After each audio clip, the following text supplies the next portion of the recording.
this case right here with the 5-year-old in a choke. Like, there's something sick about this. We can't. Like, that's why I'm like hoping if we don't have any answers as to why this should happen, I guess we should probably be able to agree unequivocally on this panel that this is something that should never happen. We should be able to just say is absolutely not okay. Oh no, not that there could be. You said there are. You said there are better examples. Name it. It doesn't exist. I thought so. Go ahead, Wiggles.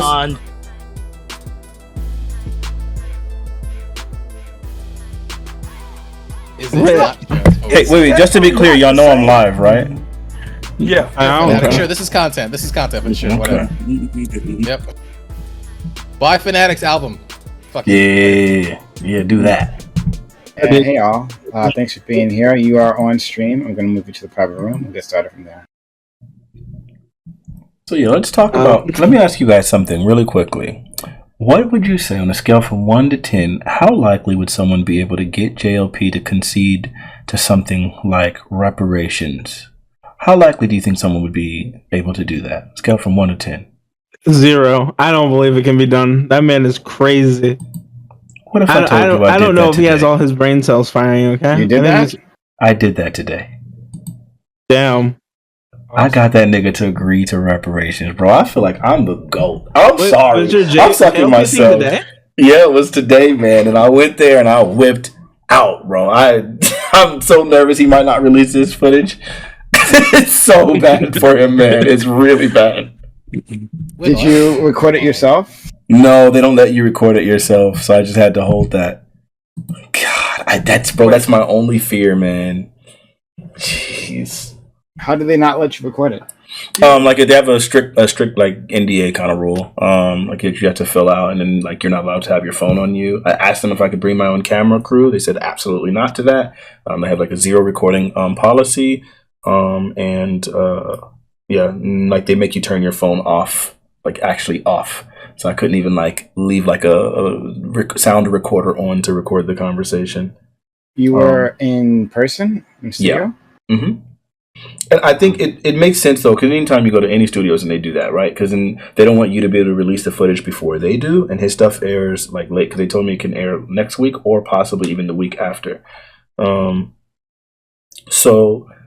You can't, like, I guess they don't want, like, if they want to be able to be first to present the content, so then they don't want you to be able to release it before they do. Beast, yeah. I literally thought when you were standing still there with the side profile, I literally thought you were a fucking photograph, my dog. I literally thought, like, when I was like, yo, is this like a 1970s jazz singer, like underground type motherfucker going on? Like, what was that? What's really going to scare you is when I tell you I am a photograph. Thank you all for being here. This is All Black Everything, which we do on Thursdays, 8 p.m. Eastern. We have a fantastic lineup. I'm like ultra excited for this one. And I think we got some really good topics. So, start by introducing these amazing individuals, starting with Top Dolphin / Adam. Adam, thank you for coming through. Thank you for supporting. Thanks for stopping by today. Dude, I couldn't miss this today for the world. Holy shit. 2 amazing topics. I didn't know who was going to be here, but an amazing cast of panelists. Like, this is gonna be a good one. I hope. I'm expecting greatness. Thank you. All right. Next, Sig Natural is back with us. All right. Sig Natural, special treat. Sig Natural, how you doing?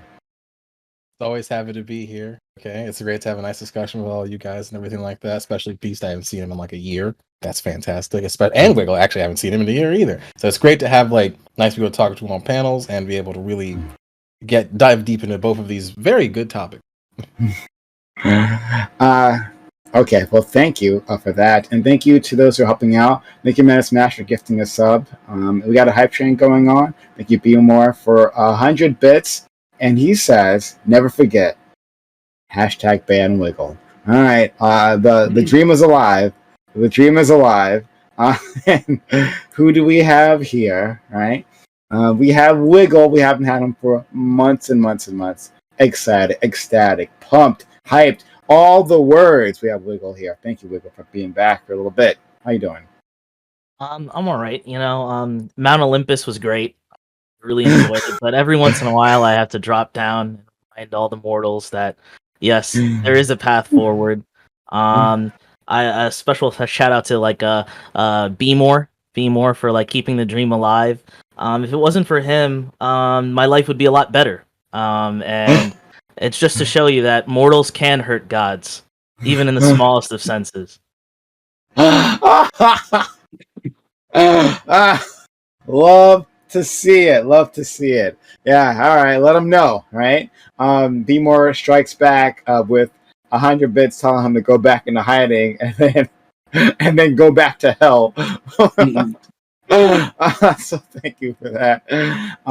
And how about the hype train? We're level 1 hype train, 80% done, 17% left. Can we get to a level 2 hype train? But thank you, Amanda Smash and B More, for helping us out so much. And B More says again, let him know his mom's. I'm sorry, I didn't read that before. Sorry. See, it's like once Dave Chappelle does it, all these people think they could just go and say that stuff to black people. Didn't you hear the end? Come on, man. Oh man. Sorry. All right. Well, the feud continues. Moving on. Chris, were you around in the Wake the Beast era? Yes. At first, I was like just watching, so I knew of Wake the Beast. But then, like, I've been on a couple of panels with him because he came on Black Everything that last time, and then one time before. I don't remember if it was. I think it was All Black Everything, or if it was a referee that I was on with too. So I think All Black Everything and one referee. I don't remember. I remember the All Black Everything panel. He said some wild stuff. But like after that, I actually I think I started watching the stream. Like it's entertaining. But yeah, I'm Chris Cosmo. Last door is a 0. Next 3 weeks, I might have like a ton of time to stream. So I think I'm going to be doing a lot of art streams like coming up. So follow me for that. I'm excited for this panel and nervous as hell. I don't know where I'm going to fall on any opinion on this one. I might get yelled at by everybody. I don't know. But yeah, it's going to be fun. I'm excited. Let's go. Okay. All right. Next we'll go to Fanatiq. Fanatiq, one of our all-stars here. Fanatiq back at it with us again. So you know it's going to be a great panel. How you doing, Fanatiq?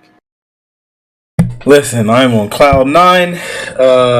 So I'm really excited. Dave Chappelle has been my favorite comedian for like quite a long time. I think he's like literally the GOAT.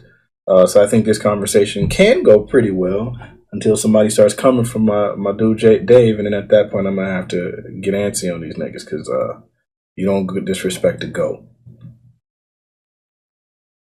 You're all on notice, right? He said, "Don't say in the morning." All right. Last, well, not quite last because we do have another person coming, but still, right? Yeah, you all be waiting for him, and we've delivered. We have Wick the Beast back with us again after months and months and months. Everyone here is hype, right? I mentioned, oh yeah, man, I want to try to reach out to Wick the Beast, and people were like, "You gotta make it happen." That's exactly their reaction. It was like, "No, this has to happen." Number one, make it happen, make it so. All right, and so I reached out, and he was so kind as to accept. Happy to have you here. How are you doing, Wick the Beast? I'm doing well, Prime.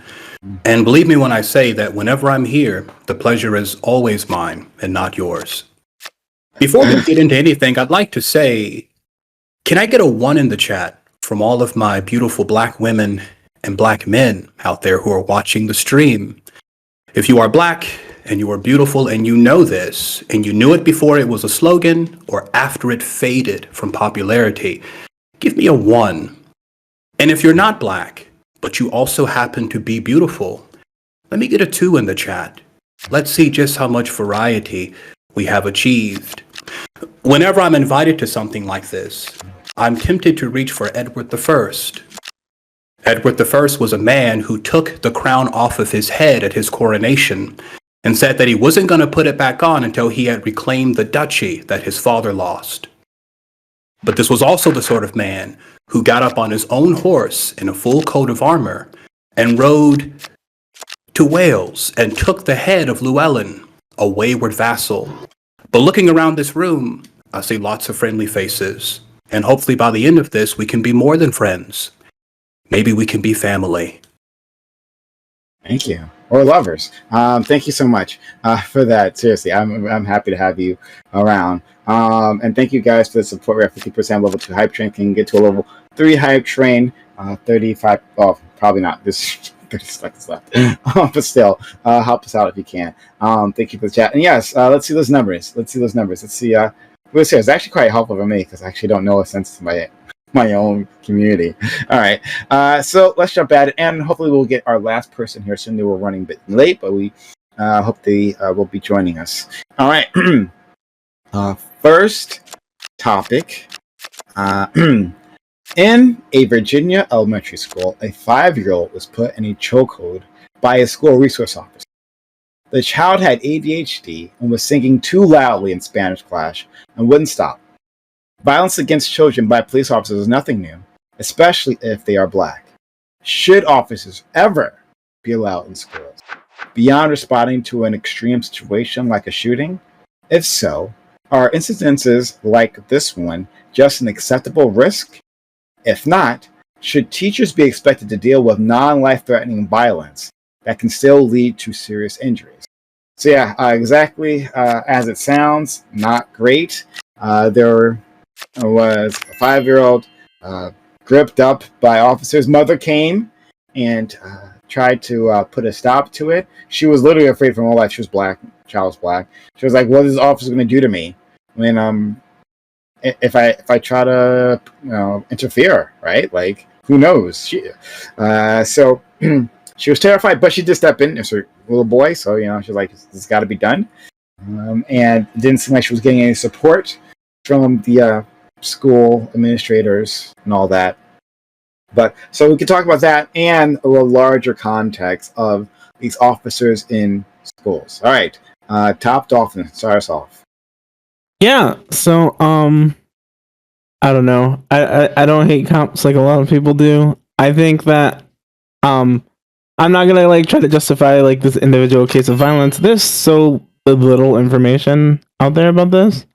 But it does seem like possibly this the cop was a little bit too aggressive with the kid. I think chokeholds are pretty bad too. So that's not cool. But on the overarching concept, absolutely, cops need to be in schools and different schools and have different needs for cops. And I think this shows more need for larger systemic police reform and stuff like that. Hey, sig natural. Man, this is so.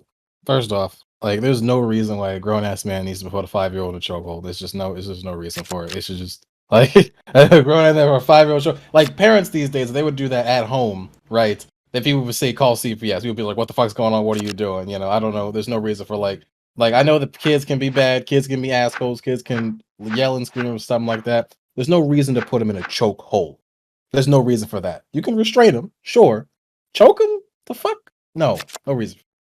But yeah, no. In terms of should police be in schools and everything, growing up, I had police a lot in my school. Police would when we go outside. That was where I saw a lot of police, just policing black bodies, basically. Just police that would just come up to them when they would litter and just be like, "Hey, pick that shit up" or whatever. I would see a lot of that shit, coming out against middle schoolers and high schoolers and all that. A lot of police would just be like, slam on the fucking door of the car and everything like that. That's where I saw a lot of that for the first time, was when I was at school, because they would just believe that we couldn't take care of ourselves when we came out, and that may be true. That may be true, but because we were kids, not because we're black, because we're kids. But I don't think that should be a thing handled by the police, especially not with the system that we've got going on in this country. Okay, at any point in time, there's a way that we can have an alternative for this, especially when we're talking about children. Okay, and these were fucking 13, 14, 15-year-olds. This is a fucking 5-year-old, right? No reason for the cops to get involved. Wiggling, jiggling. I mean, I know what we're all thinking at first, right?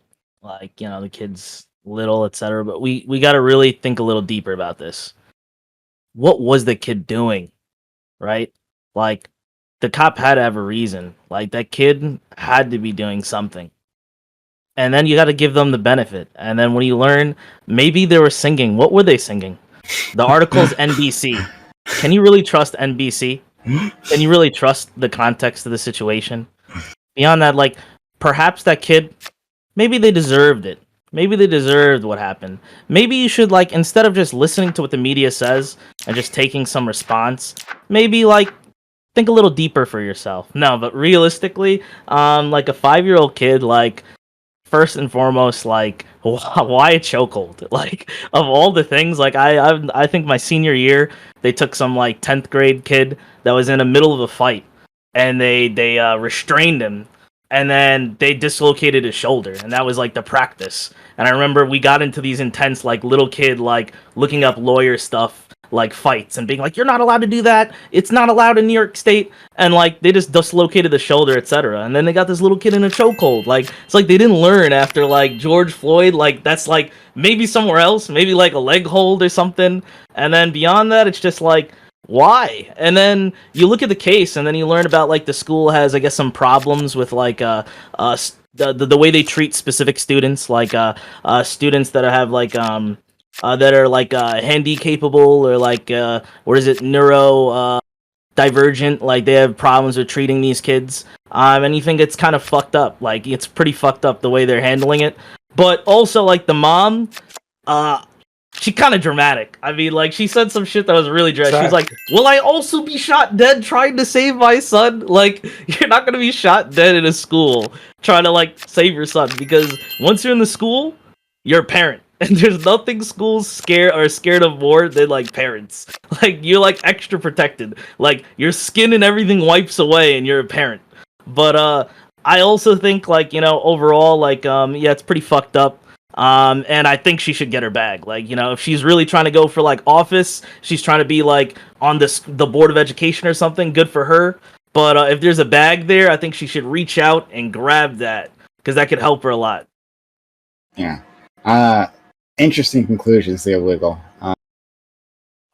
Yeah, there's no, like, I saw the picture of the kid. It's a 5-year-old, it's a grown ass man. I'd never, like, there's no reason to chokehold. Like, you put him in a chokehold. Like, you couldn't describe me any situation where that's necessary at all. I've, like, resource officers, I agree with Gambit. They're good. My resource officers that I had growing up through schools, they weren't armed, and they'd only, like, intervene through in, like, certain really serious situations. Like, and it was in high school I remember them the most. In elementary school, I don't remember, like, resource officers being there. And we had neurodivergent kids and things like that in schools. Some of them would have, like, fits and they would get upset. They would just remove them from class. They didn't have to restrain them all that much. They just stand them up, because they get agitated and didn't want to be there, so they removed them from the situation. It was quite easy to do because they didn't want to be there in the first place, right? So they removed them from class, they put them in a separate room, they had, like, have, like, someone go speak to them, or they have the parent come in. I don't remember this, like, being so, like, why would they feel the need to get so violent? I can understand if you're dealing with bigger kids. In the case of high school, where these some of these, like, dudes that I went to high school with, like grown ass men, right? And when when two of these people are fighting each other, I can understand there needs to be some physical restraint involved, right? Or things could, like, get really bad. It's just the level that they're going to. I don't remember this having to be a thing so, like, often, right? Like, you having to, like, handcuff kids, like, slamming them to the ground, chokehold, doing all these things. It seems, like, completely ridiculous to me.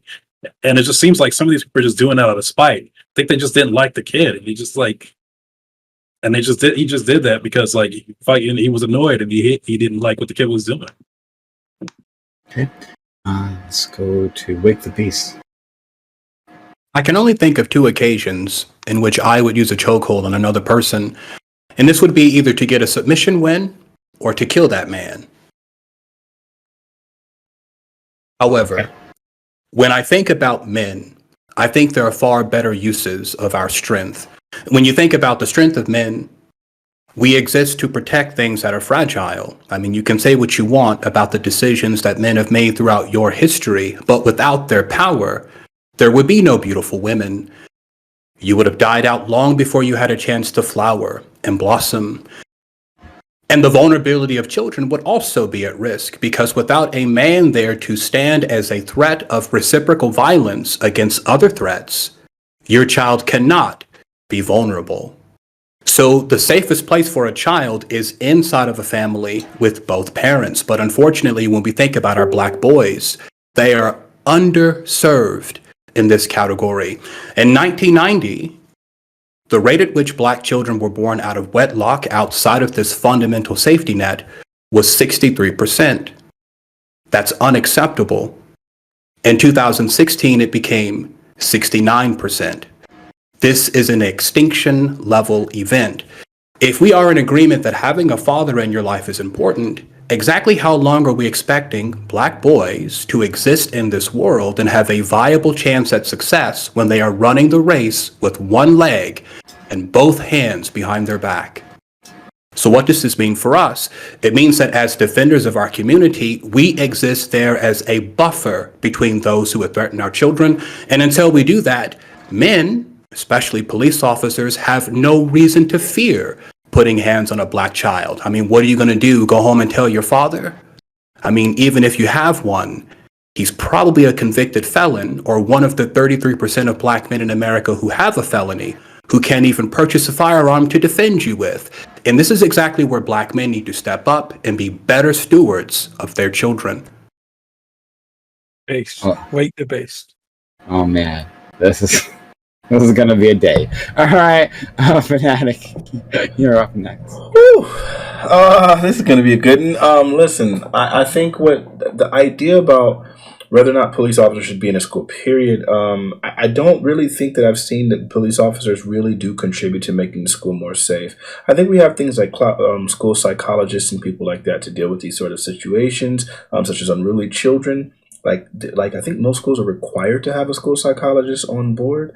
You have security guard, but an actual police officer seems pretty ridiculous. We know what police guards are trained to do. They're not trained to work with children. And in almost every field, we have some sort of distinction for children versus adults.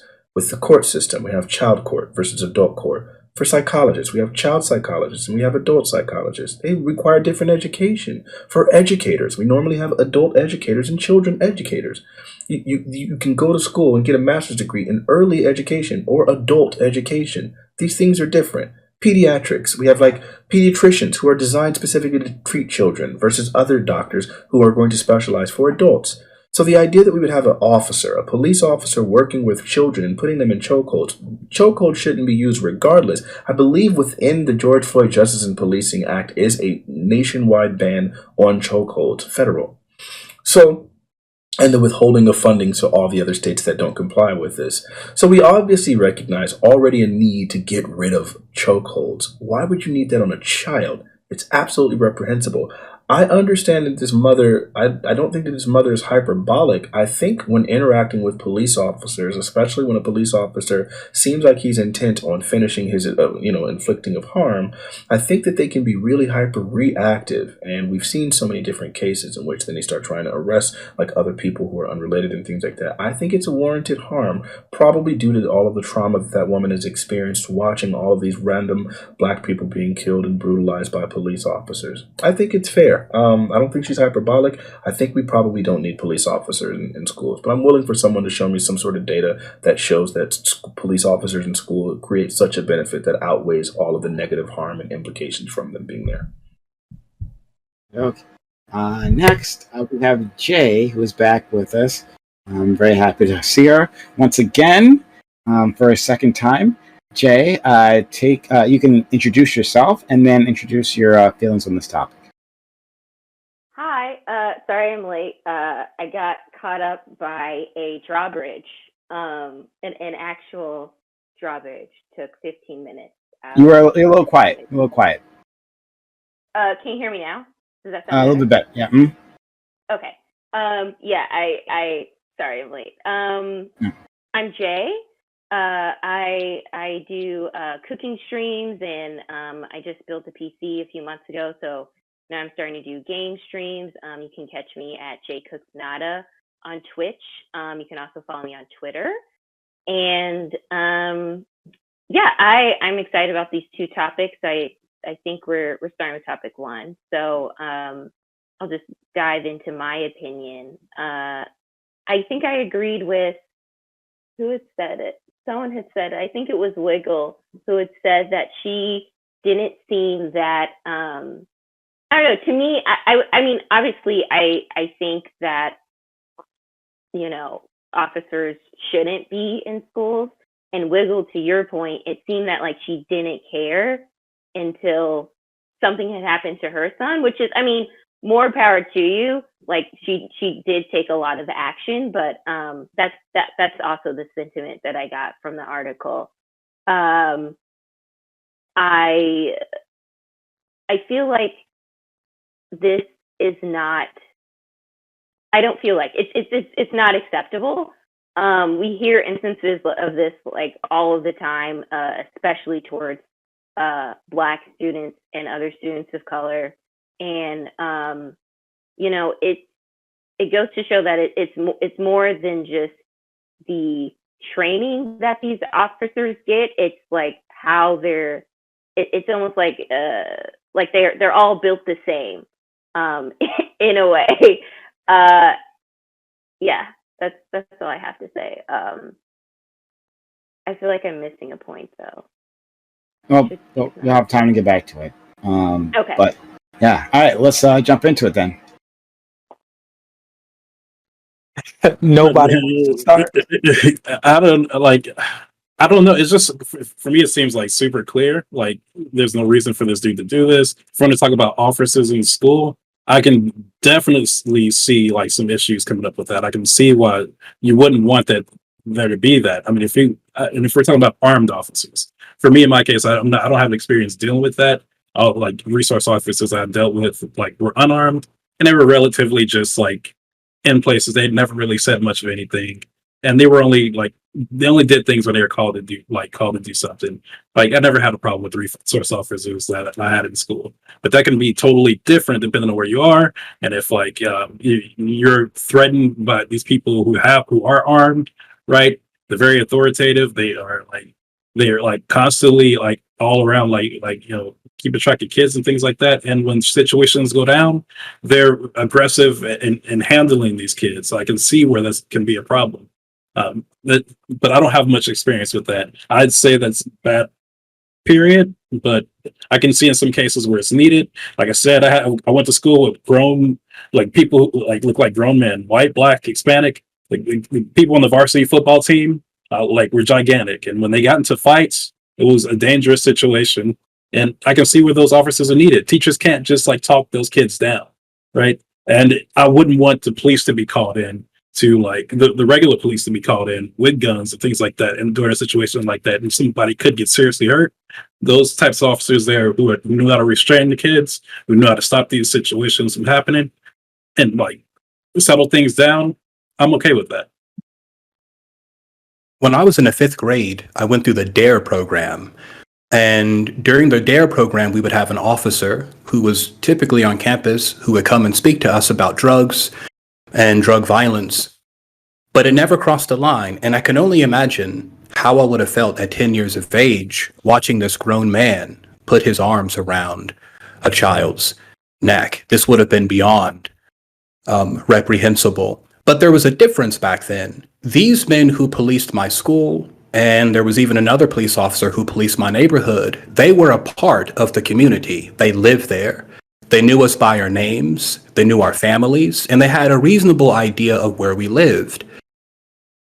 What is the reality of policing today? We no longer have this connection with our public servants. How many police officers know you by name? At the end of your police officer shift in your neighborhood, does he come by your door and knock on it and ask you if you need anything before he signs off? Probably not. We live in a gazelle shaft.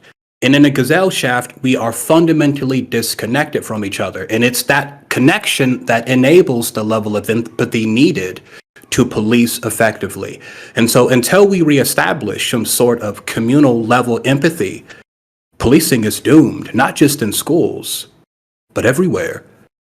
I would say Beast. I think that's a lot hard. I don't know if you grew up in a smaller sort of town or something, but in a city type scenario, I mean, it's nearly impossible to get that sort of community that you're trying to say, right? Like in an inner city where a lot of Black people are, a good number of us are, that's generally what I'm kind of coming from, that sort of background. It's just hey, the officer most likely is not going to know your name because they're not going to live in a small town near you. They probably live in the burbs somewhere, right? I completely agree. We all made a decision long ago that we would rather live in crowded cities, metropolises, this came at an expense, and that expense was being separated. Now the cows have come home. Anyone hungry? I'm a person that grew up in this. That feels like a very big generalization to describe the Great Migrations, right? Like they did that for work, right? It was just oh, we just made our decision, we made our bed, now we got to sleep. Well, it's a lot more complicated than that. Certainly, there are reasons why people leave. Cities. Certainly, there are reasons that people leave rural life, and one of them you just mentioned. I think that's the primary reason, to be in greater proximity to resources. But this came with a cost, and that cost was not knowing the people you share your town with. So when we go to the grocery store, the lady who's doing my groceries, who's scanning them, I don't know her name. I know nothing about her. If something were to go down, the police officer who's going to come to resolve the difference knows nothing about anyone there. So where is there an opportunity for empathy? I guess you could say you could train that into officers. But how exactly do you train a person to care about people they are disconnected from? I don't think this idea. You don't know the people. If we really look at something, I'm not in a city, but I'm not in some place that's rural. I think I'm more in like a suburb kind of area. And I think even in suburbs that there's a pretty big disconnect, and most officers aren't going to know your name, and things like that. High schools can be pretty large, even in suburbs. And so then I don't know how a safety officer is going to be able to really know like 3,000 students. Like, for instance, that was like about how many students were at my high school. I think it's kind of unrealistic. Same with the town. I mean, same with the grocers and all of those things. You do have like extremely rural small towns in which people are going to know each other more. But I think that doesn't apply to like the vast majority of the country. The vast majority of the country lives in cities and suburbs. So I think it's almost impossible to kind of like operate with that framework. I think the suburbs are like pretty much the dream for like most Americans, because resources are are more able to be accessed in the suburbs, of course. And so I think that's more attractive than rural living. But I will say, regarding the officers inside of these schools, there's no data that really suggests that they make them safe. In fact, there was such a dramatic increase in these officers in schools that like were directly related to Columbine, which I believe was in like '97. That was my freshman year in high school. I'm an old man. As a result of that, we started adding all these officers in school, but it doesn't seem like they actually contribute anything. In fact, one of the most famous one, the Parkland shooting, the officer stayed outside in like a defensive position as the shooting took place, in which people were killed. So it seems like these officers really aren't equipped to handle these situations. There's no evidence that suggests that they're making it safer, but there are all of these unintended consequences that, like, such as children being more likely to be expelled, suspended, and arrested and charged when there's a safety officer at a school. So we're trading in this prison to pipeline situation. What is it? Suspension to prison pipeline, whatever. Like, we're trading that in for supposedly safer schools, which no data suggests and no history ever suggests is actually being done. I don't think it's a good thing. I don't see why we have them there. We've survived for the vast majority of the time without them. I don't know why we need them now.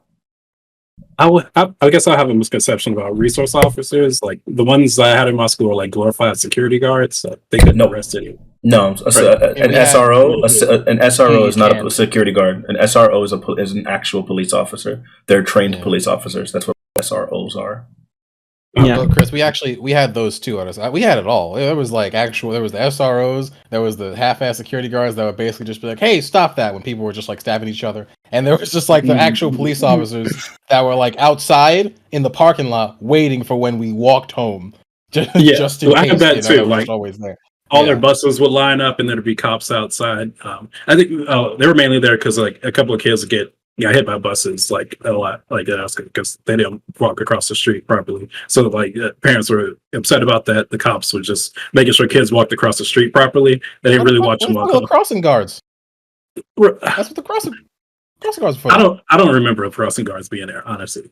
But really? That is crazy now that you say it. But yeah, I thought them was resource officers. Maybe they weren't. Maybe they're stepped down at my school. It's because they weren't arresting anybody. And whenever they do random searches, they'd have real cops come in. They do the searches, and if they found some like a weapon or something in a kid's locker or on a kid, the cops would be the ones to like take that kid out of the school. The resource officers didn't really handle that. They help you get in the locker. Yeah, so you had a security guard. You didn't actually have SROs in your school, but there is a very big difference. I remember I had a SRO, and someone accused me of stealing. Someone behind me actually stole. I just wasn't going snitch. And so when they accosted the girl for like, hey, like you stole something, she said, no, I passed it back. And I was directly behind her, so then they assumed that I stole something. I wasn't a stealing person. I would convince my friends to steal for me. So I hadn't stolen anything, and they literally insisted that I had stolen something, and like brought me in front of this police officer who was telling me that he could give me a ticket, he could search my property. I'm like, you can't search my property. You don't have a legal right to do that. Turns out when you're on school grounds, they do have a legal right to search your property. He threatened me with tickets and things like that, and I just copped the most Negroidian attitude of all time. You ain't giving me no ticket. I didn't do anything wrong. You have no evidence I did anything wrong. Give me my ticket then. I'm waiting for my ticket. You're impeding on my education. Yada, yada, yada. He was like, I don't need this attitude, blah, blah, blah. He didn't give me no ticket, but they forever branded me as a thief for that, even though I hadn't stolen anything. All that police officer did was just like further incriminate me. And I think that was gross. I don't think that they really achieve anything. I don't think that they really do anything productive. If anyone has any data that says that they do something productive, I'd like to see it, because we obviously recognize that the expulsions and these other unintended consequences are there, and in which SROs are there. So it seems like we can point to something negative, and I'm not aware of any data that there's something positive. Now, I can't prove like the absence of data, but does anybody here know of anything that suggests that they actually do good? Yes. So in my school district, like you couldn't wear hats. There's always different like reasons why. I think the best one, the one that I thought was the most likely, is like something about like Columbine and like and then further violence in schools, and the idea that it would lead to gang-related violence, as you could see kids wearing the same thing, and then they would congregate or something. But whatever the reason, like I went to a pretty white school, and people like sports, and they'd take everybody's hats. And the most that these security guards did was just take people's hats. You'd be like in the middle of detention and or ISS, and you'd find like the person next to you. They're only there because they wore a hat, and it made the system look so stupid. But the benefit of this was some of these people were Knicks fans, and I thought that was a great utility. They do suck, but yes. But like, I love it. I'm sorry. Okay, I'm sorry. I want to go on that point, because also then the purpose of it's actually an adverse effect. Not only are they not helpful, but it's an adverse effect that they're having. Fanatiq, you brought up a good point about like student rights. Like, if a student is assaulted by a police officer, then what right do they have? I guess this parent sued, but what other rights, do students have to sue? And I would say that, we already have like lots of problems associated with like qualified immunity and officers being able to do atrocious things with complete like impunity. And then now we're going to start extending those sort of things towards our children. Furthermore, we could probably use those resources for things like school psychologists and like, after school programs and social workers. Like, why would we waste money on these officers that have adverse effects? Thank you for that have adverse effects that aren't really providing a benefit, when we could literally do these other things, which we know will have better resources, or better usage of resources with all of these benefits. It just seems like there's no need for it. And I can't imagine a parent that would witness their kid in a chokehold, especially one whose other child had already experienced some disciplinary actions in which they were literally dragged and their shoes were left behind. It seems like I would probably be a little bit hypervigilant as well. I don't know, man. It just seems like an atrocious thing. And these aren't the only ones. Remember that other officer who arrested that little girl? She was 7 years old. It sounds atrocious. These things are really, really bad. What the freak are we doing? Like, I'm all for entertaining conversations with adults that want to discuss like the role of policing on adults. But when we start going to children, it seems like all bets should be freaking off. What the hell are we doing to consider letting officers extend problems to our freaking kids in school? This is insane. Fanatiq, you reminded me of that case there. That happened a long time ago, where the officer, there was a camera of it, and she was like, she was being a little shit or whatever. But then the officer fucking held her on the ground, did all the shit and all that stuff. I was around her age. I always remember that because I saw that on the news.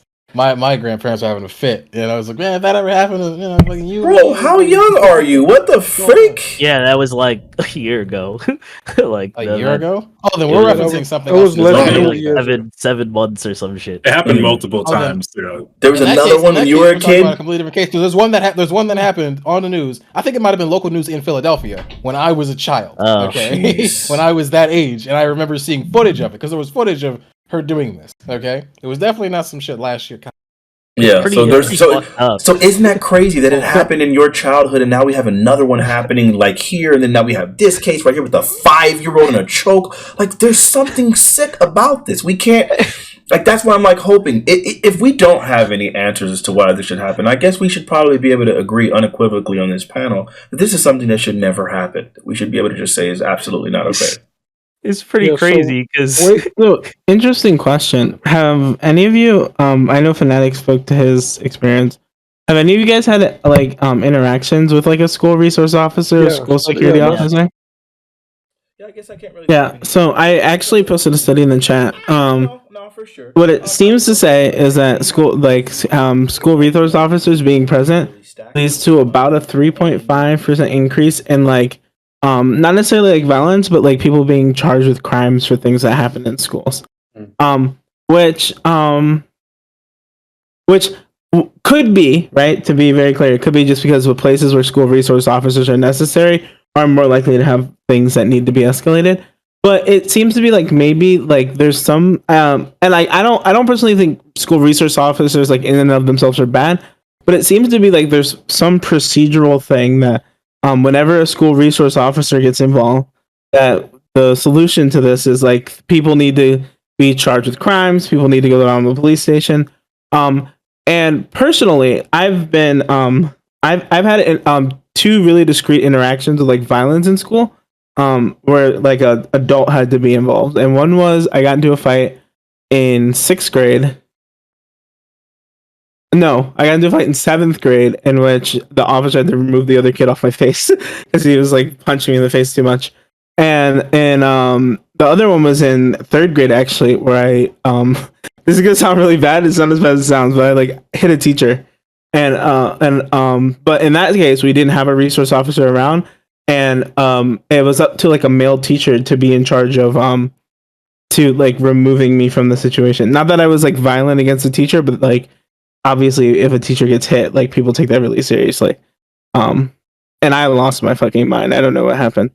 But I think that like personally for me, I think school resource officers can be like really, really helpful, and they can have like a really important role, especially if they take more of an active role in like the safety of the school. Like if they're doing things like DARE, if they're doing things like we had a school resource officer like consult on we had a class called street law.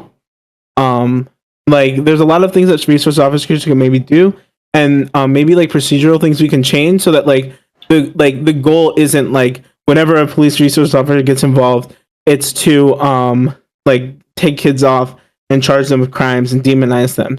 But we have to recognize that in a lot of schools there's like violence is like really, really scary. And if it's not resource officers who have to be like in charge of like violence, then it falls onto like teachers. And like I don't know if that's like necessarily a better solution. Because like you talk about like the kid getting dragged and their shoes getting left behind. Like I don't know about you guys, but I've seen teachers do literally this to kids, and a lot of times a lot worse.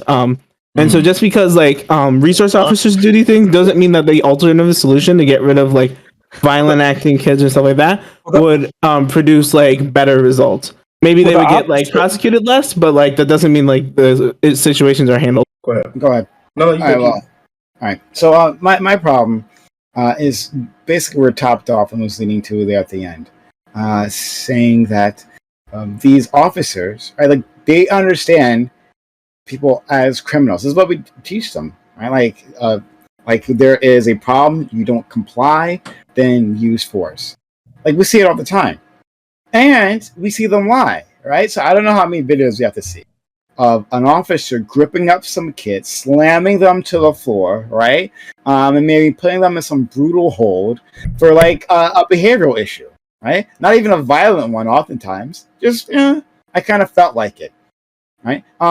And then after that, in the report, because they're like, oh yeah, I wasn't being recorded, so it's cool, right? They'll fucking lie about it.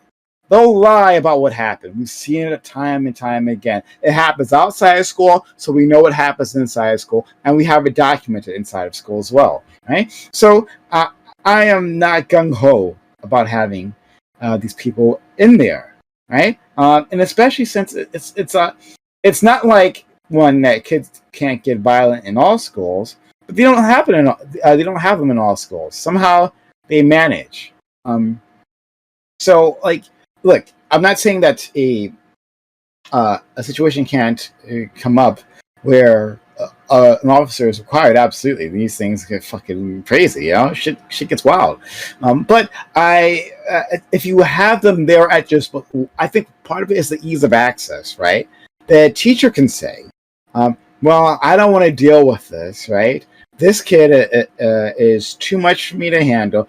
I'm just going to call an officer in." And when you do that, armed or not, there's going to be a certain level of response that's going to come down, unless the dude is particularly well trained. And we know this happens with minority kids, right? This is more likely to happen in minority kids. And when they are punished, the punishment is greater, right? Like it escalates with your dark skin, right? For the exact same thing. When it becomes suspended or anything, right? Like officers will just fucking use more force against us. So I don't. I think a missing perspective largely is like the school officials and like parents. The officer did this, but the officer had probably done this before and done this and gotten accustomed to being able to do this. And I think the parents' biggest problem is like the school officials just being okay with this behavior, just not really caring. I think I noticed this most with like all the CRT stuff that went around a few months and is still going around. It feels like school officials seem so disconnected from parents and such, and like what goes around. It's almost like they want to have your kids in a space and deal with your kids and just not have to deal with this like antagonizing force, which is the parents. And it's kind of like it's pretty fucked up. I think of it in the sense of like you guys are describing this thing of like parents wouldn't really want this. In my school district, we had parents. I think it was like after Sandy Hook and during the Board of Education meeting. I had to go to these Board of Education meetings. We had like a 9/11 first responder father come in and give like a speech about how like the schools weren't secure enough. People could just walk into these schools. How good is the security? Like I have a daughter at one of these schools, etc. And then the superintendent rolled their eyes at him. And this is the kind of like behavior some of these superintendents and such have. They infight with each other. They seem like they live on like this upper pedestal, this upper class pedestal, even above the teachers themselves. And yes, you may have individual teachers that feel like they care about students, but there's this overarching system where there's people at the top that seem like they're okay with these things happening as long as it's business as usual and you're pumping out kids every year. There's new kids, there's new problems. And as long as we can disconnect the parents as much as possible and give them the perceived truth of, yeah, we're taking care of your kids, etc. It seems like that's what they're looking for. I think like a good example, like just thinking about is like parents themselves, not an example, but like parents themselves, they're entrusting the school with their children. They're entrusting you with their children. And this is like, it was like what Sig Natural said earlier, and then the article it said itself. Like CPS would think this is a problem. But like the school has this extra shield that allows them to have these things take place and without parents knowing. And then once parents know, then it's a problem. And then what happens is parents complain, and then the school always has some reasonings around it. And there's like a self-defense mechanism. And we have to see why. Does the school react this way? Why do school officials act this way? And try to fix that versus looking at the specific officer and then being like, the officer is completely at fault because he's probably done this like 20 times. It's probably a system of doing this and getting away with it, and the stress of this stupid job, etc., etc. It's probably like worker class problems. Go ahead. So, Dolphin, you had made this statement that, like, that they can, like, SROs can have all sorts of benefits, like they can do DARE and things like that. The thing is, SROs are not the ones. To be clear, I wasn't saying that there are any benefits to SROs. I'm just saying there are probably better ways in which they could engage. I'm not, I use that example. I'm not saying that it seems like the data says like they're not very good. Right. Okay. And just so we're clear, like DARE exists, and it's a program that exists in absence of SROs. It's typically not SROs that would be responsible for that. Like we already have resources for that. Like so that doesn't seem like another. I just want to make sure that we're not making arguments that would be beneficial for that SROs should be there, which it doesn't seem like you were doing. DARE ends. I don't know about DARE specifically. In my school, our SRO taught DARE. Okay. But I'm not sure with the research of that. I don't like DARE anyways. DARE's a terrible program. But DARE and his crackhead little sister, Sane. No one ever talks about that one. Remember that one, substance abuse, narcotics education? That was like kind of like paired with DARE. Both of them were terrible. They just really like educated us about drugs. I think my grandparents still have my red DARE little certificate or whatever you get for completing DARE. I think they still have it in their home somewhere.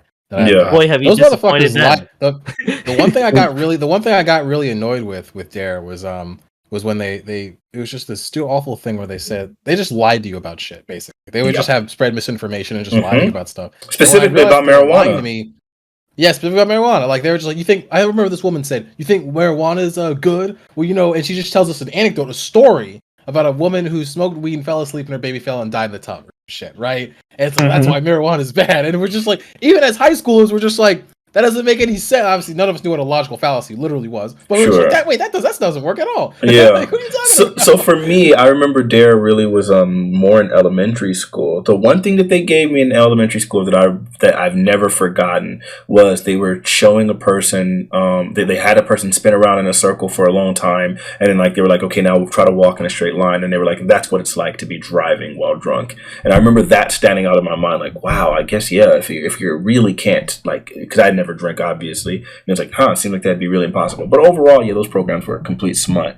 And then I wanted to say also, like, trying to weigh, whenever you're trying to weigh adverse reactions versus something beneficial, then we probably need to be able to say that something beneficial is actually happening. So we obviously have all these adverse results from the presence of SROs. Topped off and provided the exact number, which was 3.5% increase in all of these other problems, right? And so then we need to be able to say, well, what is the benefit that SRO provide in order to be able to say we can compare these two and say that maybe there's a balance? Like this is an unintended consequence, but it's a necessary one. Unfortunately, if our intention behind SROs is something such as violence prevention or even violence reduction, we would probably need to find some sort of data to suggest that violence for prevention or reduction is actually there. Unfortunately, no such data exists to my knowledge. It seems like that they don't really provide any benefits as far as reduction in violence or whatever, so then their presence doesn't do anything aside from provide adverse results. And if that's the case, there's literally no justification for SROs. So one thing the article did say was that so the one benefit that it states is that there's a study that found that students who interact with their SROs and associate with them have more better feelings of safety.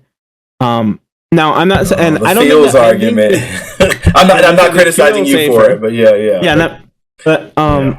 I think that I would even be on board for getting SROs, but at the same time, I don't like the idea of when violence happens in schools that teachers be in charge of it. And maybe it's just me. They wouldn't be. Wait, in the absence of SROs, all schools have security guards, non-SRO security guards. That literally all of them have that. I don't know of a school in existence that doesn't have a security guard. Again, you do have your SROs. They're there as well. But schools also have their independent security teams, and those people can be built with that.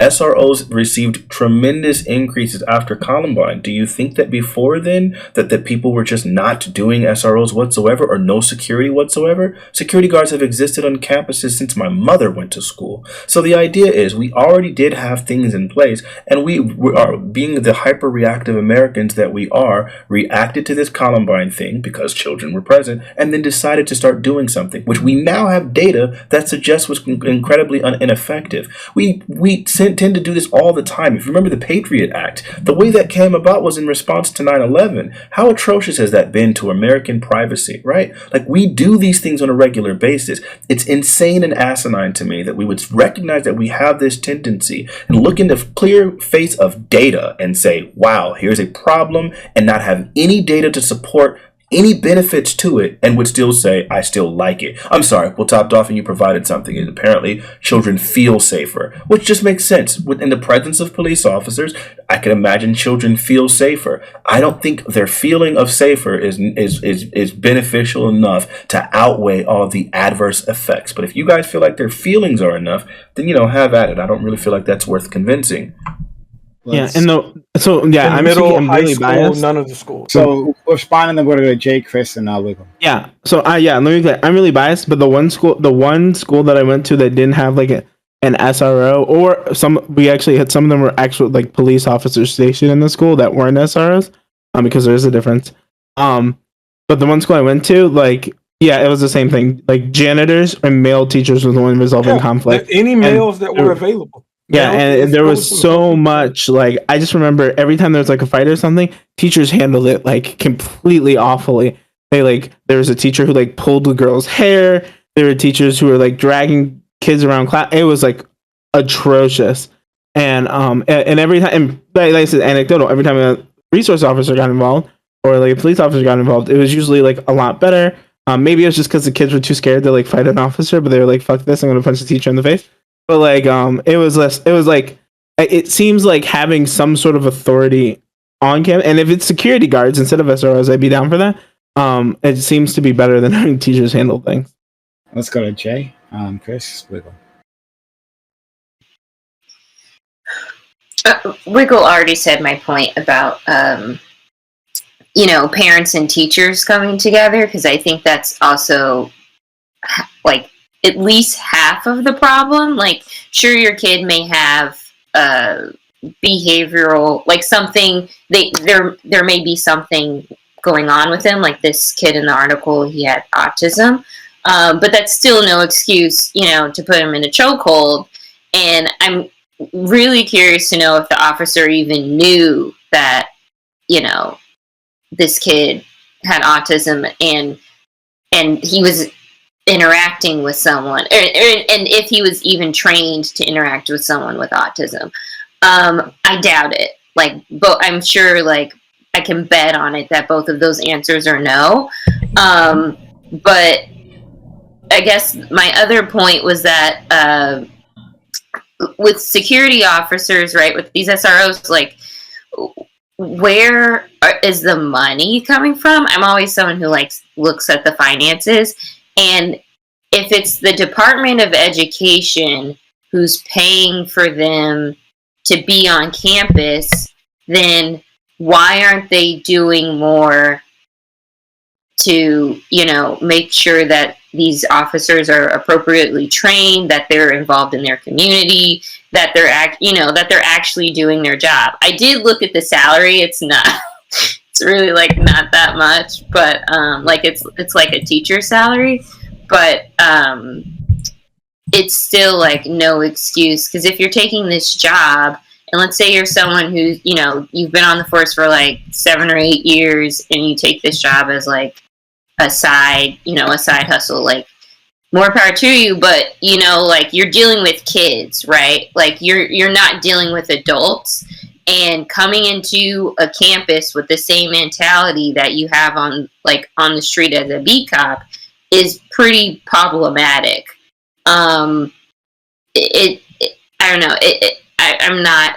I don't agree with that makes all the sense. Stay on campus. That makes all the sense, but just to throw the numbers out there, I guess not every school has it, but as of 2019, 75.4% of schools do, so the vast majority of schools have security officers. And the ones that don't, we probably should implement them having them. But clearly SROs aren't providing anything of benefit. And to answer your question, Jay Cook, SROs are funded by the Department of Justice. That's how they're typically funded. Not all of them, not all, but that's how they typically are funded.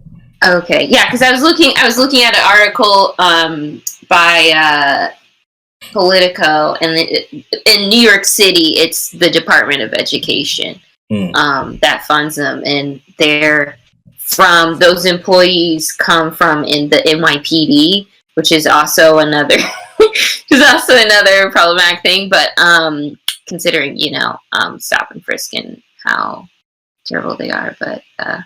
Yeah, I guess that's all I had to say. And Dare did. My parents do have my Dare certificate, but yeah, that's the only thing that I still have from Dare that I kept. So those workbooks, they didn't do anything.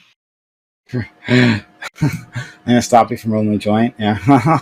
Did you use one of those pages? I fucking bet people did. Let's go to Chris. Yeah, a lot of this people's like takes seem to be really like demographically like centered, like where are you from, is how you feel about the issue.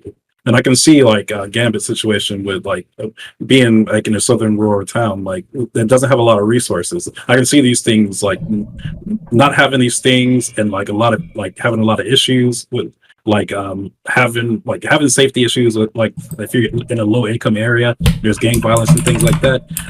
Here in like my city, there's parts of the city that were like that growing up, right? And those like schools that were in low income neighborhoods, they were run like prisons. That you had to go through metal detector going in. A lot of like you couldn't even have regular book bags. You had to wear clear book bags going into these places. We had to wear clear book bags. Yeah, so like the school I went to.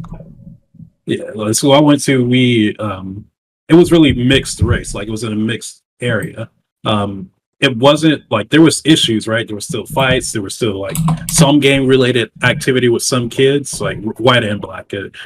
That's just the place in Ohio. It's just weird like that.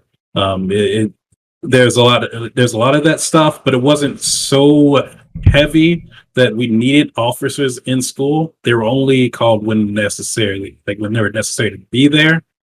As for what I remember growing up, it was all security guards. So I didn't have this fear of officers in school. I did witness one girl getting arrested when I was in middle school.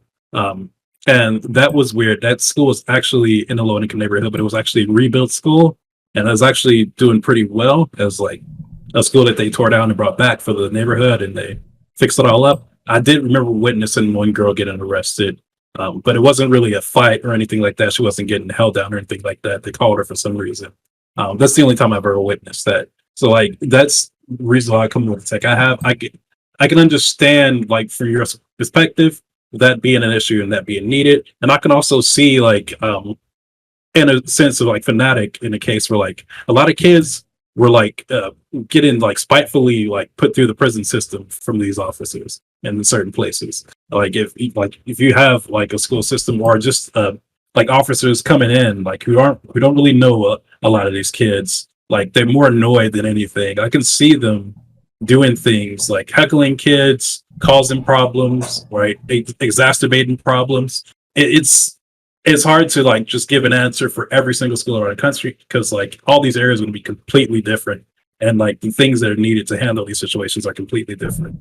So I couldn't like give a black or white or just a one answer statement for everyone. Yeah, and that's what Wake the Beast brought up, right? Like living in the cities, there's more and more problems because of the disconnection of empathy. I think that was great. I mean, it's obvious. I don't know. Actually, I want to push back on that. And then we'll also go to Wake. I'm forgetting about you, but I want to push back on that. Like that, it's necessarily knowing each other will solve that. First of all, like you have like acts of violence in small town cops, right? And that shit can be vicious out there, right? And there's less eyes to even document any of that stuff. So much of it is an act of control, right? You got these people like the business of policing is one where violence is condoned, right? Like it's legitimized in a way that's not legitimized almost anywhere else in our society, right? And so you got these motherfuckers who go out there who want to do it, who are looking for somebody, and it doesn't matter who it is. So I can't like I think it could certainly be helpful. It could certainly be helpful in certain situations, right? Well, people will give you the benefit of the doubt, right? Maybe like, you know what? Maybe I'll call your father, right? You like fucking trespass or some shit, right? Maybe before hauling you in, I'll call your father, have a talk with him. You know, we usually have beers together, things like that, sure, right? But like the violence that I think we're talking about isn't like is officers like having the ability to wield force and having an unchecked ability to wield force, constantly being given the green light by society in general.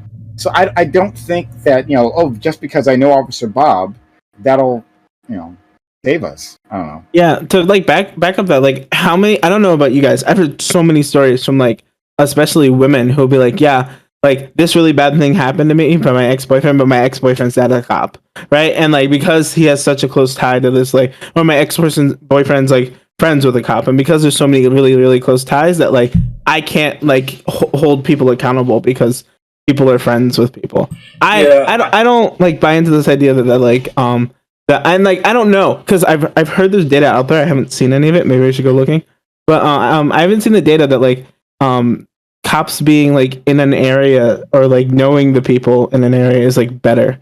It's crazy because Top Dolphin, that's exactly one of the problems. Is for the longest, I remember I used to argue that police needed to be people that are directly related to the communities that they're policing, because it would obviously be more beneficial because they're more like affiliated with the culture and understanding, and so it would create better results. I thought that for so many years, and then the data actually came out and it's not the case. But partially that's because, of course, if you start restricting the hiring of your police force specifically to officers from an in-group, then that means now that you might have worse officers or worse candidates, because now you're having to be significantly more selective. And so it doesn't seem like it actually leads to better results, despite the fact that I think all of us can reasonably assume it makes or intuitively guess that it would create better results just because of that. Furthermore, I don't know that there's any difference between like the presence of SROs in a rural community versus like a city versus a freaking suburb. To be honest, again, all the data that I've seen suggests that in general these things are worse. Unless we have data that specifically suggests that it is better in rural communities, I think that we should probably assume it is bad, just like it is everywhere else, because I think rural communities were also embedded in that data, and clearly they weren't enough to offset these other problematic issues, adverse results from the presence of SROs. I'm going to keep using that, Jay Cook. You gave me that. What, Wiggle?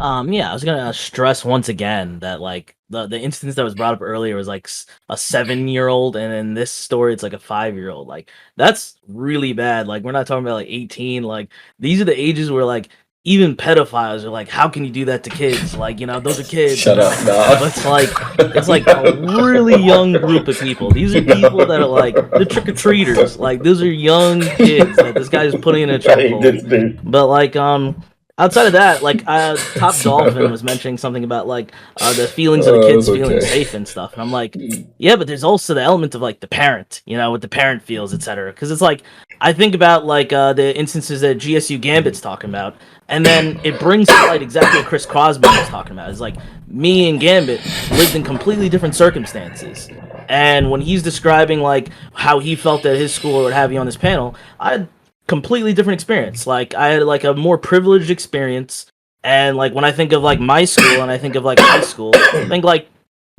yeah, no, like we would have loved to not have any sort of like security, because like there was this feeling of safety, and it was the idea that like we wanted bad shit to happen because that was exciting. Like you wanted fights, you didn't want the security guard to break something up. Like kids in my school, like you wanted to go viral, you wanted to like fuck in the bathroom and smoke weed in open areas. Everything was about doing something and getting away with it and letting everybody know you did that. It was like everybody was always trying to go viral and do something crazy, and I was there for the ride. Like I wanted to experience all those events. And when you saw a security guard, it was kind of just like like this grim reaper of fun, walking around and like ending things early, and that was my experience. And then you hear some of the stories of the people on the panel, and I'm like, damn, like they're talking about like these people saved a teacher from getting like beat up by a kid. That's still funny. That's a soft ass teacher, but still like getting beat up by a kid.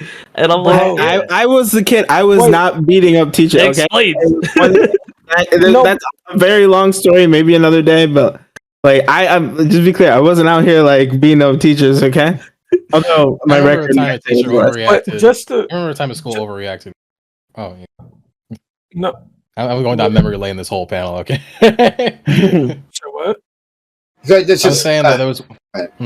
I was saying that there was one time when I was in the kindergarten. The first time I ever got suspended in kindergarten. Okay, and it was because this young girl kept like poking me or whatever. She kept like fucking with me. Okay, and she kept like messing. You with beat me. women? And I was like, now listen, I was a kid. Like I was a kid, right? And I don't know the things I'm saying. I said, you touch me again, I'll stab you in the eye with this pencil. Okay, I threatened her. I said I was gonna do that or something like that, right? She told the teacher, and the teacher had a whole ass fit. She looked at me like I was the fucking devil. Like, what is wrong with you and all this sort of stuff. And I got suspended. And I was like, damn, I felt so bad. I was like, my goodness. But I was like 5, you know? It was like, Jesus Christ. I feel like that's like a free speech thing, you know? Like you should be able to. I was just expressing my Sigma male rage. It's a gateway, man. It's a gateway. I think a situation like this reveals really a spiritual crisis that Americans are in, or more of a crisis of social norms. Because on one hand, there is a social norm in America that says it's reprehensible to put your hands on a person who does not present a direct threat to your life. And most certainly we expect police officers to abide by this, especially when it comes to dealing with vulnerable persons like children. But on the other hand, inside of our homes, 54% of fathers feel that the use of violence on children is absolutely necessary in order to produce a strong adult. So what's exposed here is a bit of an inconsistency. If we are agreed that violence is an effective teaching method on children, if it's good enough to use in the home, then why can't the rest of society whoop your child's ass?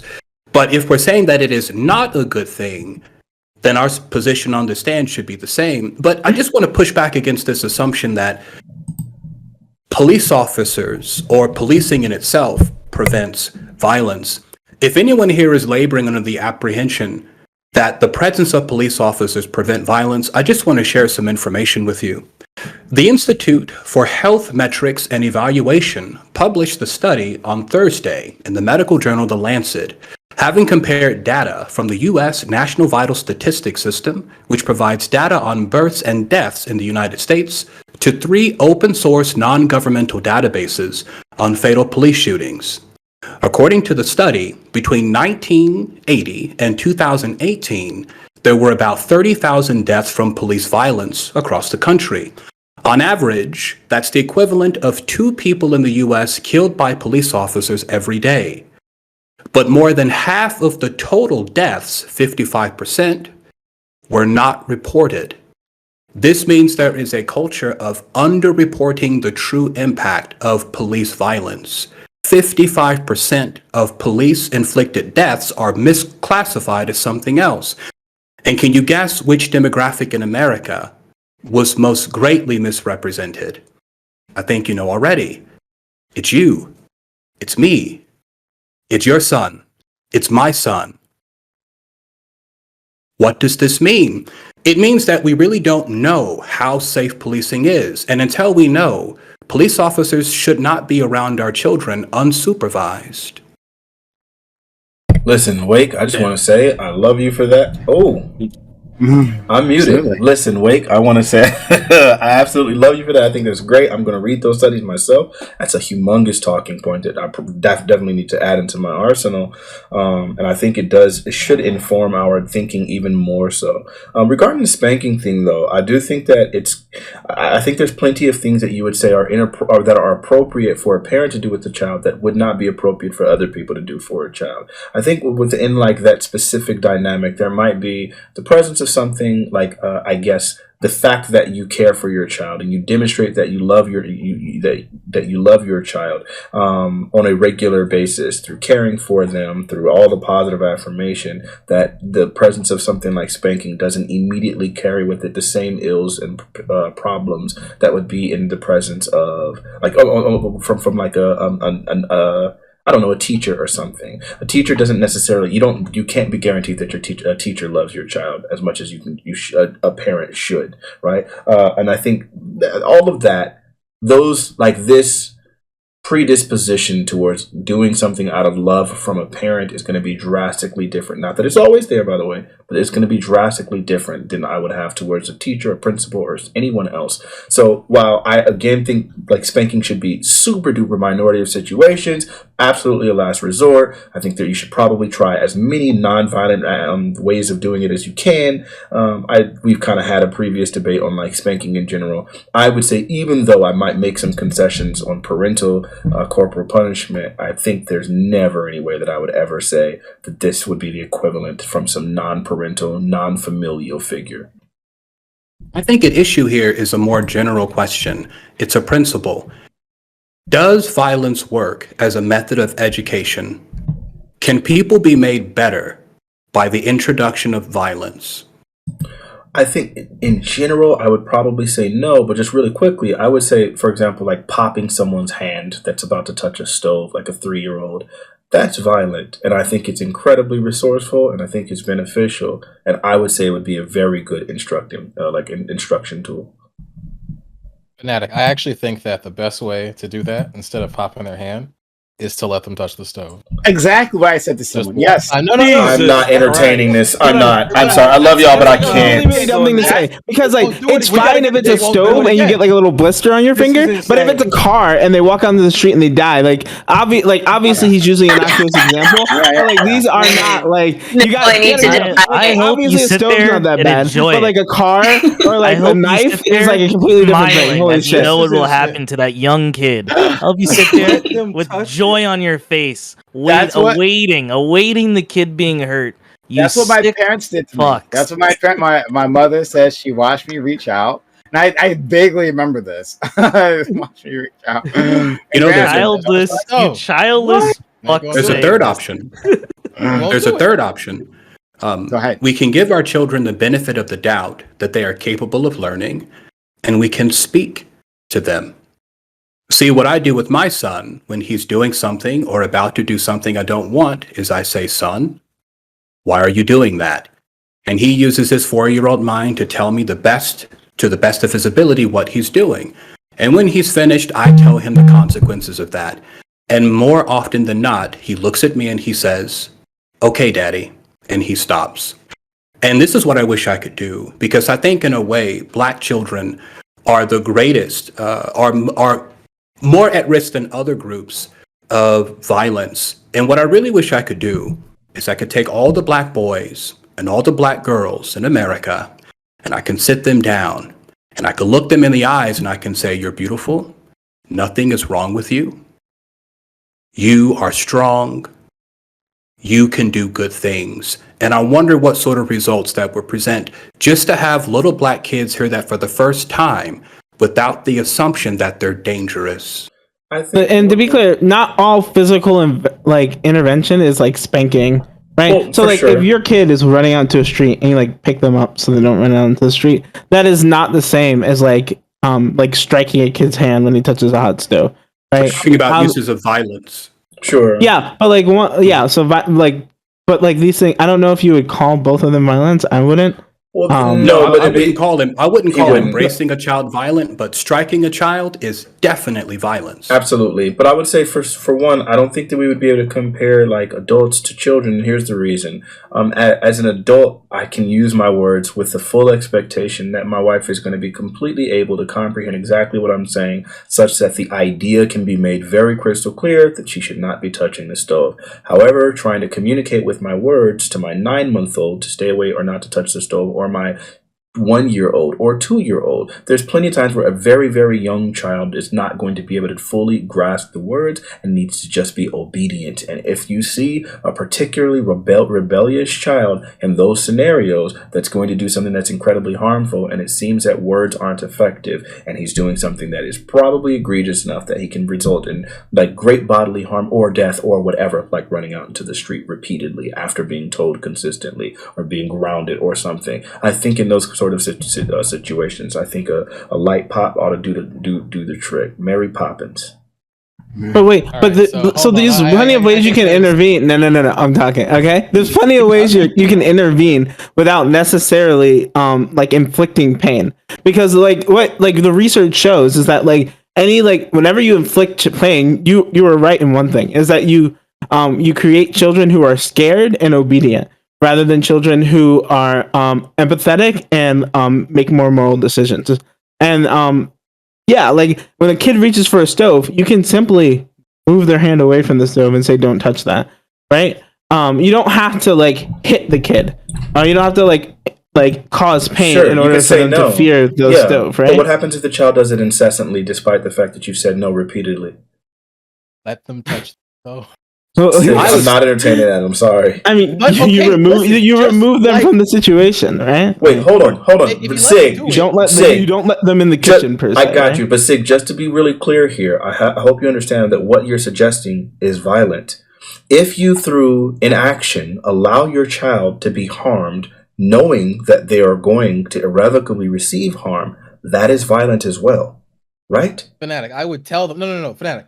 I would tell them it's hot and that you shouldn't do it because you'd get hurt. But if they don't listen, I understand. I understand what you're saying. I don't want to be in a situation. Can you engage? Can you engage with what I just said, though? Engage with what you just said. That this is violent. Yes. If by inaction you don't do anything, I'm sorry. If by inaction you allow your child to do something that will irrevocably result in harm to him, then that would be violent as well.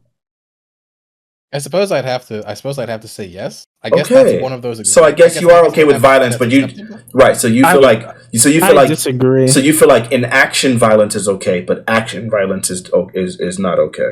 In certain circumstances, yeah, because like with action violence and something like that, you become like, what if someone beats, like what's happened to me a lot, I'm sure a lot of you, someone gets beat with a belt or a slipper or a fucking switch or whatever the fuck. Okay, that's an act of, I don't know, terror in something. That's saying like, hey, if you don't do the right thing, I'm going to actively beat you. It's very different from just like, hey, you've learned a lesson now. Okay, you're not going to do it anymore. So, right? Neglect violence is okay. Okay. A really good example. Because that's what that is. The whole new term here. Well, neglect violence. Yeah. I did. It is a new term. I feel like I already said inactive violence, and I feel like that's a good thing. But yes, I did like throw in an extra term, which is basically, yes, I would say to fail to protect your child is by the very definition of the word neglect. And so if you're choosing to abstain from preventing your child from harming themselves, that is literally neglect. And so I would say that would. There are like levels of harm and stuff like that, right? Sure, just like there's levels in hand versus the popping versus like the little tap on the hand. So Sig, if your kid, there was a commenter that actually said, hold on, no, there was a commenter that was actually saying something that's just like, kids are very intelligent. The vast majority are very intelligent. Mm-hmm. They lack experience. Okay, and that's really how a lot of this stuff works when you're just learning things, all sorts of things as to what happens. And sometimes experience is just the best thing to get someone to... Actually, no, I'm sorry. In all times, experience is the best time to learn something. It's the best way to learn anything in your life. I want to push back on that a little bit. I have a question. What? Say there's like a vat of acid. You don't know. Like, let's go with the power socket, right? Yeah. You have a kid with like... vat of acid. Sorry. I'm not going to go down that extreme. Like why would it be a vat of acid near a kid? All right, but like there's a power socket, and like there's a kid with a fork, and they're playing around with the socket, right? And like, what do you do in that situation? There's a good chance they might just die. Yeah, this is analogous to them just nearly getting hit by a car running out into the street, right? Okay, if if obviously I'm gonna be like, so fucking stop that. That's always the first thing you should do. Let me be very clear. That's always the first thing we all agreed on. We were talking about a kid. Yeah, we were talking about a kid that was incessantly trying to do a certain thing with a socket analogy. If they keep doing it, I guess I would have to just like show them what happens to people, not show them like literally in real life, but show them what happens to people that get electrocuted. Okay, what if they still want to do it? All right, just huh? What like hey, I want to die. Like suicidal urges, I'd be like, hey, you could actually die. Okay. Well, couldn't you also though like? Oh, sorry, Sig. Yeah, I would have to explain the danger that they'd be putting themselves in by doing that sort of thing, assuming they would do it. 1-year-old. Okay, if they're a 1-year-old, in that case, I'm buying those fucking things they do, those things for the sockets. Then I'm buying those fucking things you put in the sockets, and I'm covering. They pull it out. Oh, holy! They pull those. They're one. You just don't let them have forks. I'm not. Don't let them have forks. I mean, that's the thing. I would have to just be there at all times then. I mean, hold on. Okay, a 1-year-old wouldn't understand. Wait, Gambit, if you pop their hand. Wait, I'm just saying, but if you pop that 1-year-old's hand, they wouldn't get that either. They'd probably still try to I mean, regardless. Yeah. Like, at that point, if they're that young, they're just gonna still do it. So you have to do a lot. You just have to. No, they don't. No, they learn. When you pop their hand. If you pop their hand, I was muted. If you pop their hand, they'll definitely learn. This is a stupid thing, man. Like, you're assuming that like kids are like intelligent. All right, if we go with that, then like, all right, they're gonna do that shit anyway. If you stop them, if they want to do it, they're gonna find a way to do it, and then you're not around, and they'll learn their lesson. So why would you, as a parent, while you're there, not try your best to stop harm on your kid? Like, if they're gonna want to do stop harm by inflicting harm, like a lesser harm, sure. No. Because let's be very, very clear. When you pop a kid's hand, right? The goal in that action, right? Hold on, no. The goal in the action of popping the kid's hand is literally to inflict some amount of pain on the child, preferably less than the pain they will feel from the actual action. Right, and move it away. All right, no shit. Like, but that's different. That's different, right? Yeah, okay. So then you do that. You do that. Why would you let them? Okay, but wait. Are we missing like the preventive behavior? Like, why do you have, as an adult, like, why aren't you thinking like 2 steps ahead? If you know your kid is gonna touch the stove, right? Why don't you turn off the stove before they, like? Is there one day going to learn how to turn the stove on? When they're older and they can understand. Eventually they understand, right? My 3-year-old son knows teach them how to cook. Like, teach them how to cook. Right? But you can, you supervise it, and you don't let them in the fucking kitchen. Like, this is simple. But it's it's really simple. Like, people think like we're suggesting that they like put their whole hand in the fire or some shit like that. Yeah, some dumb shit. Right? Like y'all might would. If you had a camp out, and they wanted to put their hands in the fire, would you stop them? If my kid is about to like power bomb right off the top rope into the flames, I'm gonna catch them. I'm like, all right, maybe this isn't it, right? But they're just reaching and they're gonna like touch the metal, right? And like get like a little burn in the hand. All right. It's like, don't do it. It's gonna do it. All right, so there you go. Wait, there's a to be clear, there's like I hate this idea that Gambit like kind of said. I mean, Fanatiq said, and not that Fanatic's necessarily wrong. But there's something that he kind of like ignores. And I'm not saying you did this intentionally, but when like for example, a kid touching like a hot stove or a kid falling and skinning their knee. These are like okay experiences that kids can go through. And there's actually like a really cool like parenting model that like talks about this.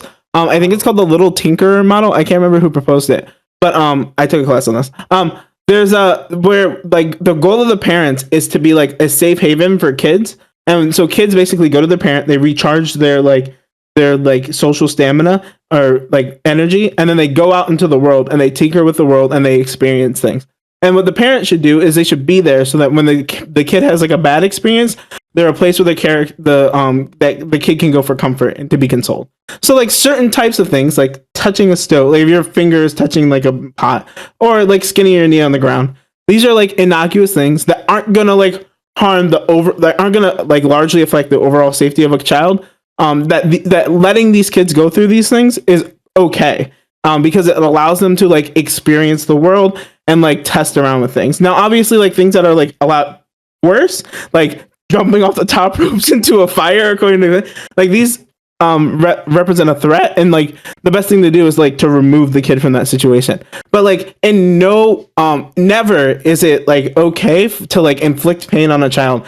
It just doesn't. Like the data shows that all it does is create obedient children who just like they don't. The difference is they don't like try to like hold moral values and like like to follow rules or anything like that. What they do is they just end up waiting till the parent's not around and then do the bad thing without a parent to help console them and like protect them.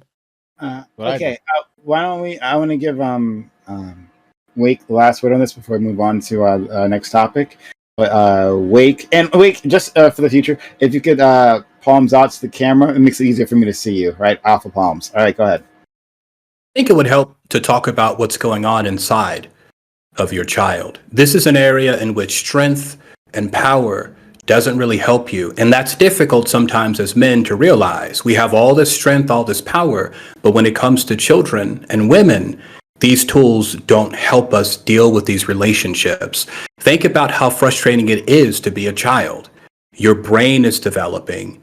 The machinery that adults have that helps them remember complicated steps and details like go to the bathroom and brush your teeth, you don't have that yet. And being spanked and struck does not accelerate the process of brain growth. If anything, it retards it.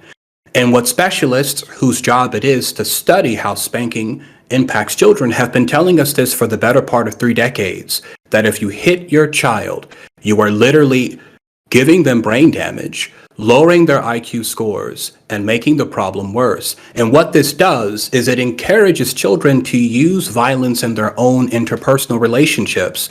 So by spanking your child, not only are you encouraging them to use violence against other children, but this pays dividends in future relationships. What happens when I have a disagreement with my wife? What do I do now? When I disobeyed my parents, they loved me. What did they do? Well, maybe it's appropriate under certain circumstances to show love by means of violence. So if you are spanking your children, I hope you will stop. You are literally retarding their growth and damaging the matter in their brain. And if you have been beaten by your parents, I'm sorry that happened to you. It happened to me too. But a part of being an adult is coming to realize where our parents failed us, where they succeeded, taking that good, adding our own experiences, and becoming better people in the process. Okay. I want to address that. This is so good. Like, I agree with everything you just said. Sorry. I think he took a really wacky road to get there, but he got to the right point. I disagree with some of that. The central point. I disagree with some of that, but like I'm just gonna have to hold that. We gotta move on to the next topic. All right. But before we do, if you've been enjoying this content, hit that follow button right now. Hit that follow button. Make sure notifications are on. So you know I'm going live. I do it 6 nights a week. Don't you want to miss out on all of that content, right? So like come back in the future. Hit that follow button right now. Make sure notifications are on. Exclamation point social in chat. To follow us on social media, where you can follow us on Facebook for channel updates. You can jump into our Discord, where we have all our conversations, online and offline. Everything is happening there. Text conversations, voice conversations. Be a part of the community that we're building there once you come through. So jump on in. You're going to have a good time. And go to YouTube. YouTube is where we have all the VODs. VODs live there, not here. So go there, subscribe, like, and comment. All right. Moving on. Topic 2. Dave Chappelle recently released a special called The Closer. This special has wildly mixed reviews. There are some who believe this special is transphobic, homophobic, and a disgrace. There are others who feel Dave Chappelle is spurring deep conversations around cancel culture and hypocrisy. How do you feel? Do you think Netflix should have removed this special? And shout out to GSU for writing that. Yeah. It's time. We're going to talk about this. Everyone wanted us to talk about it, so we're talking about it. It's going to be a thing. We're going to have a good time. Maybe. I don't know. We'll see. But we'll start with introductions. Top Dolphin. Oh, why do I have to go first? Okay, that's cool. All right, we're doing this. All right, Dave Chappelle special. It was awesome. I loved it. And I think the things that he said about trans people, while not all perfect, were A lot of them were very match. A lot of them match the experiences that a lot of people have in the world. And people say like, "Oh my gosh, Dave Chappelle!" Like the things that he said showed a great misunderstanding of trans people. I always want to say that the level of understanding that Dave Chappelle showed in this special of trans people and his knowledge of their experiences is greater than 95% of Americans who are out there. I have a coworker who didn't even know trans people were a thing. We have a trans coworker, and we were like, "Yeah, our coworker is trans," and he was like, "What does that mean?" And we said, "Oh, they were born this." And he's like, "You mean they used to be a dude and now like he didn't even know what it was. Like he never heard of the term." And like I hate that like we decide that like anybody who doesn't come out with like an 100% like acceptable view on like all of the trans things that all trans people don't even agree on, by the way, needs to be like instantly canceled. Sig, natural. There's a lot. But I to attempt to keep it brief. I want to say that I also think that the special was very funny. Like Chappelle's a really funny guy. All right, he's one of the funniest men on earth, straight up. Okay, he's also very transphobic. The things he said were pretty fucking bad. From what I can tell, I just finished rewatching the whole thing, and it doesn't seem like he displays for example, it doesn't seem like he displays a knowledge of differences between sex and gender. He says things like gender is a fact. He says he agrees with TERFs. He says he is a TERF directly. Says I'm Team TERF. I'm one of those people.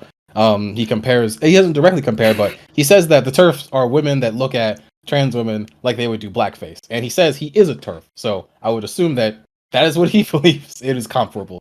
Okay, which is just like absolutely idiotic. Just for a start. I think the special overall was very funny. He had a lot of jokes that I thought were funny. Of course, they were problematic. It's not that I probably have an issue with problematic jokes. I have a problem with a lot of misinformation. And that's what a lot of the stuff that I felt like he was spreading. He was incredibly irresponsible. And I do think Netflix is irresponsible for having this special up. Okay? And as far as the question as to whether or not they should take it down, I mean, I err on the side of taking it. The people that want to watch it either have already seen it or want to watch it if they want to. Mr. Wiggle. This can be hard for me to say. Before we talk about outside the space and Dave Chappelle, we have to discuss someone in this space. You may have asked why I'm here after so long. I'm here because we need to root out negative individuals in this space before we focus on, outside entities. In 2013, Signatural made a series of tweets about, nah, fuck with you, bro. Fuck with you. But realistically, I'm glad Wake the Beast is here because I remember like months ago, this man, he said the funniest thing. He was talking about like Coke, the company Coca-Cola, and then he said something about like, what are you gonna do with woke capitalism when like the companies just go like, yeah, no, like I actually found that funny, and like that's basically what happened in this scenario. Is this Netflix guy was like. He didn't say found it funny, but he was just like, yeah, we have an agreement with Dave Chappelle. He's an extremely funny person and great comedian. We're going to keep this. As per, like, my views on it after watching it, yeah, man, like, I don't know. It fit all the tropes of somebody that is, like, more acceptable transphobic. I'm sorry, America's pretty transphobic, Islamophobic, a bunch of things. And this fit in the boundary of, like, acceptable transphobia for a lot of people. Not me. So, like, it made people who, like, thought these things already feel like, okay. It made them feel like, you know what? Yeah, I'm not that bad. Like, Dave Chappelle, I kind of agree with him. And that's kind of what it serves. I think it was, like, it was pretty shitty. Like, some of the humor he did was shitty. I think the world, that's a little hyperbolic. America's worse for this comedy special. Me, like, I can enjoy this humor and not perpetuate it. I think I'm better. I think you guys are better. You probably are like more aware of these things, so you can watch this and laugh. There's a lot of people that won't understand it and will, cause harm on individuals and say these jokes without like the humorous aspect of it. I think like promoting this is kind of like it's hard to say you'd be an ally of the trans community, but I'm not trans, so I guess like I can't really say that. That's how I feel though, and yeah, that's it. Okay, I have two thoughts about this. One, the people were saying the special was amazing and it was like one of the greatest of all time are absolutely smoking dope. 2/3 of this was absolute ass. The space Jews joke dropped dead flat. I'm like, what the fuck is this, Dave? Like, I wasn't laughing throughout the majority of the shit. It was garbage. until he got to the two-thirds of the way, and he got into the trans topic, and I thought it was going to be just absolutely it was transphobic, and he acknowledged that, and he poked fun of himself with a few jokes within that special. I think it is problematic. Top Dolphin is completely correct, though.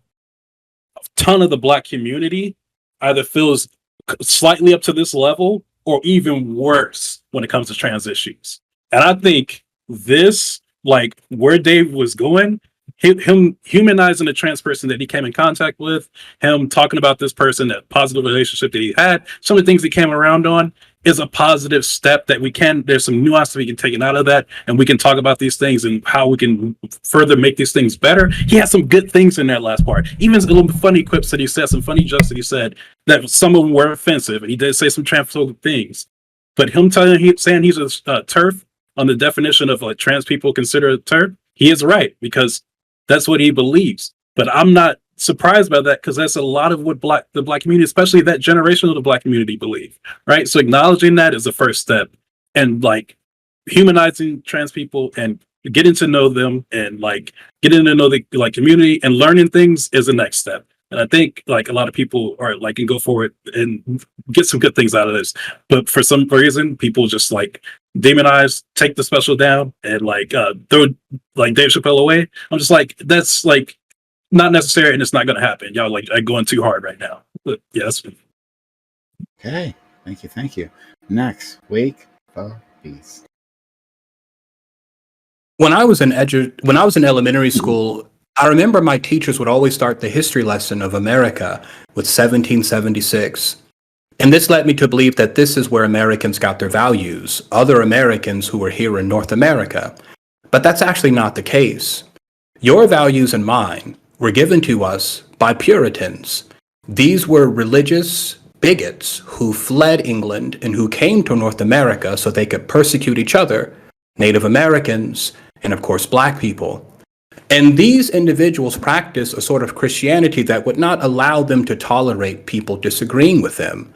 You had to be in church every day, and if you were not in church, you left yourself open to be accused of a witch, witchcraft, other demonry for which you were burned at the stake. This was their version of cancel culture. You are going against the grain. You are offending the status quo. We are going to burn you alive. So I have to commend Netflix for standing against this contemporary version of the Salem witch trials, in which we root out individuals for thought crime. Thought crime. The audacity to say something that hurts someone's feelings.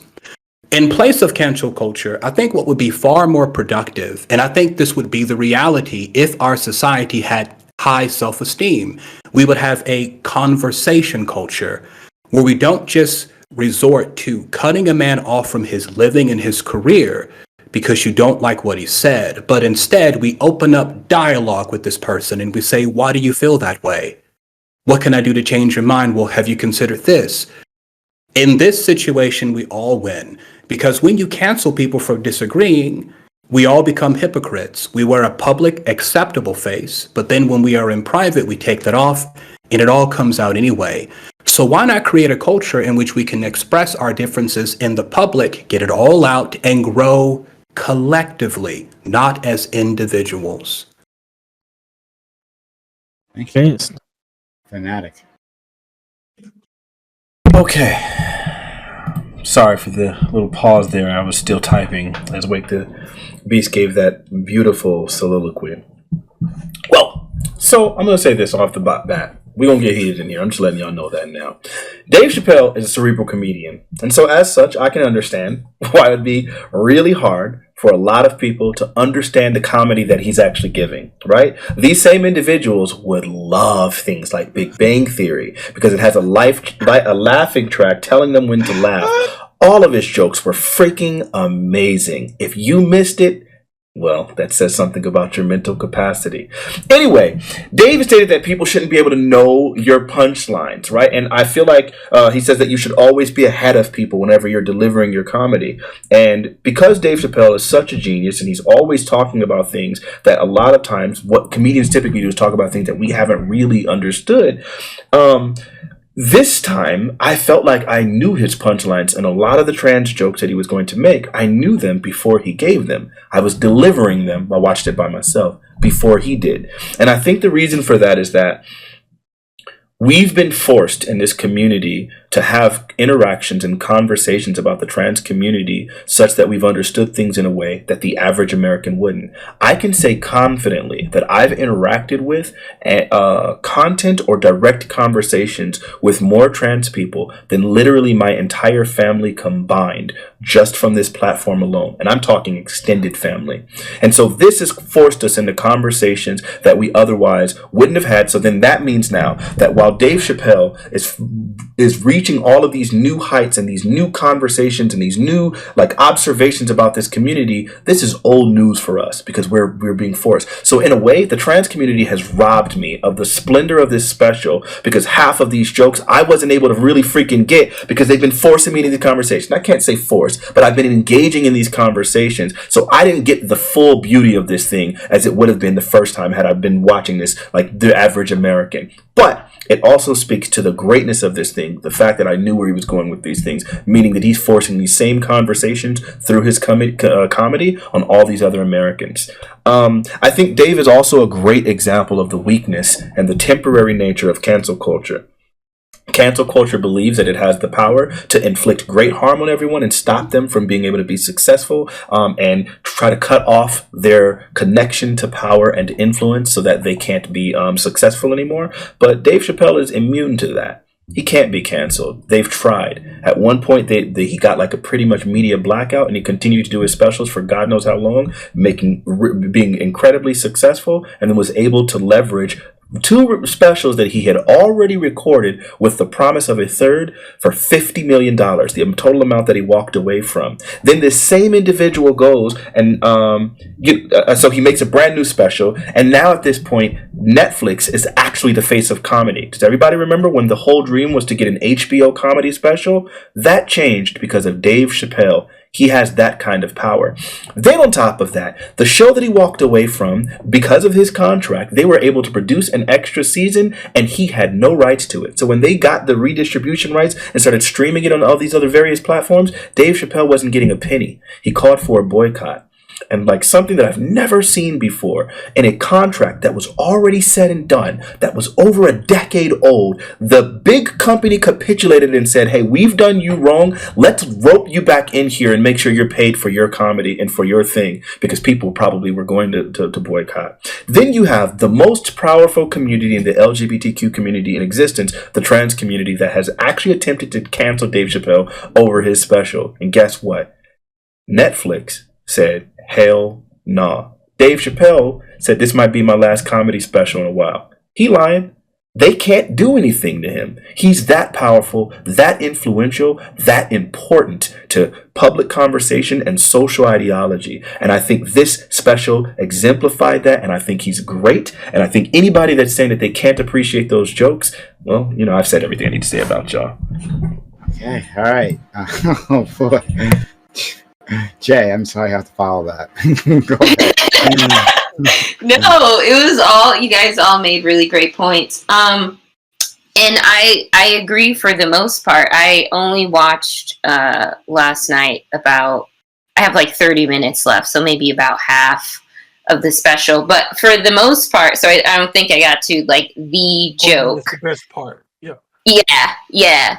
But I thought it was, it's Dave Chappelle. Like the very, very first sketch he had on national television was a blind black man who thought he was a part of the KKK. Like, he's always been brash. This is not anything new. And he's gonna do what he wants to do. I agree. Like, he's never going to go away. And I mean, yes, probably once I get to the end, I'll be like, yeah, this is transphobic. This is definitely homophobic, probably. But at the end of the day, he's still spurring that conversation. And I don't think that Netflix should have removed it at all because of that. because of where he is, like Fanatiq was saying, like he is actually putting it at the forefront and people are actually thinking about that. Like now I'm seeing more articles about how Black trans youth are dying or being murdered at ridiculous rates, right? Like that is now at the forefront of the conversation. I would say partly because of this special. I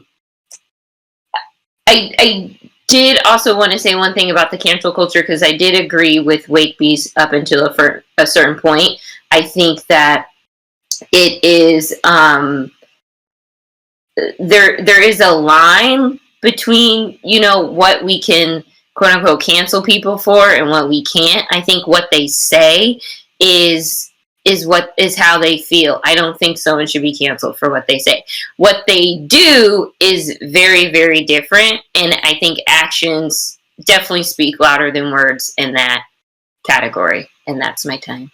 Wait, one thing before I forgot one other thing on my notes at the end of it. It was roped in. I also wanted to mention that cancel culture literally refuses to examine itself.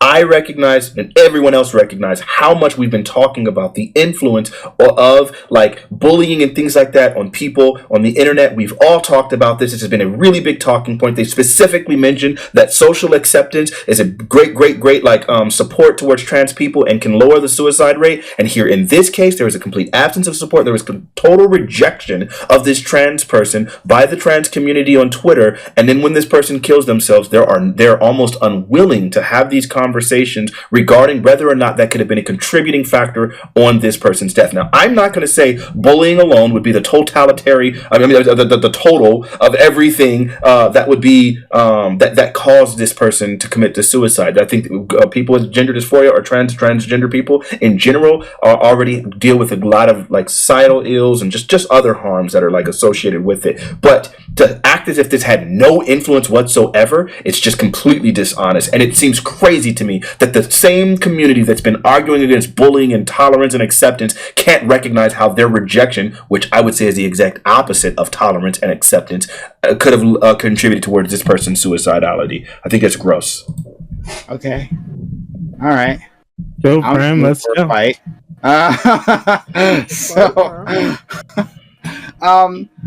Like to say that, you know, well, like he's going to do what he's going to do, right? Like, what if it was, oh fuck it, I can't remember a white comic right now.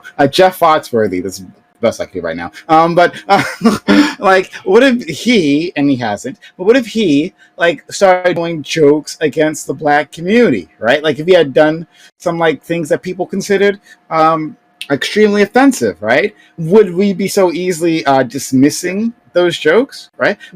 Some people would, but I think a lot of people were defending Dave Chappelle, excuse me, would not. They would not. They just wouldn't. I think there is a difference, especially attacking a community, right? That is so much in the crosshairs at this very moment in time. Like that they're being targeted on all fronts, societally, right? By government through the law, economically, in all ways.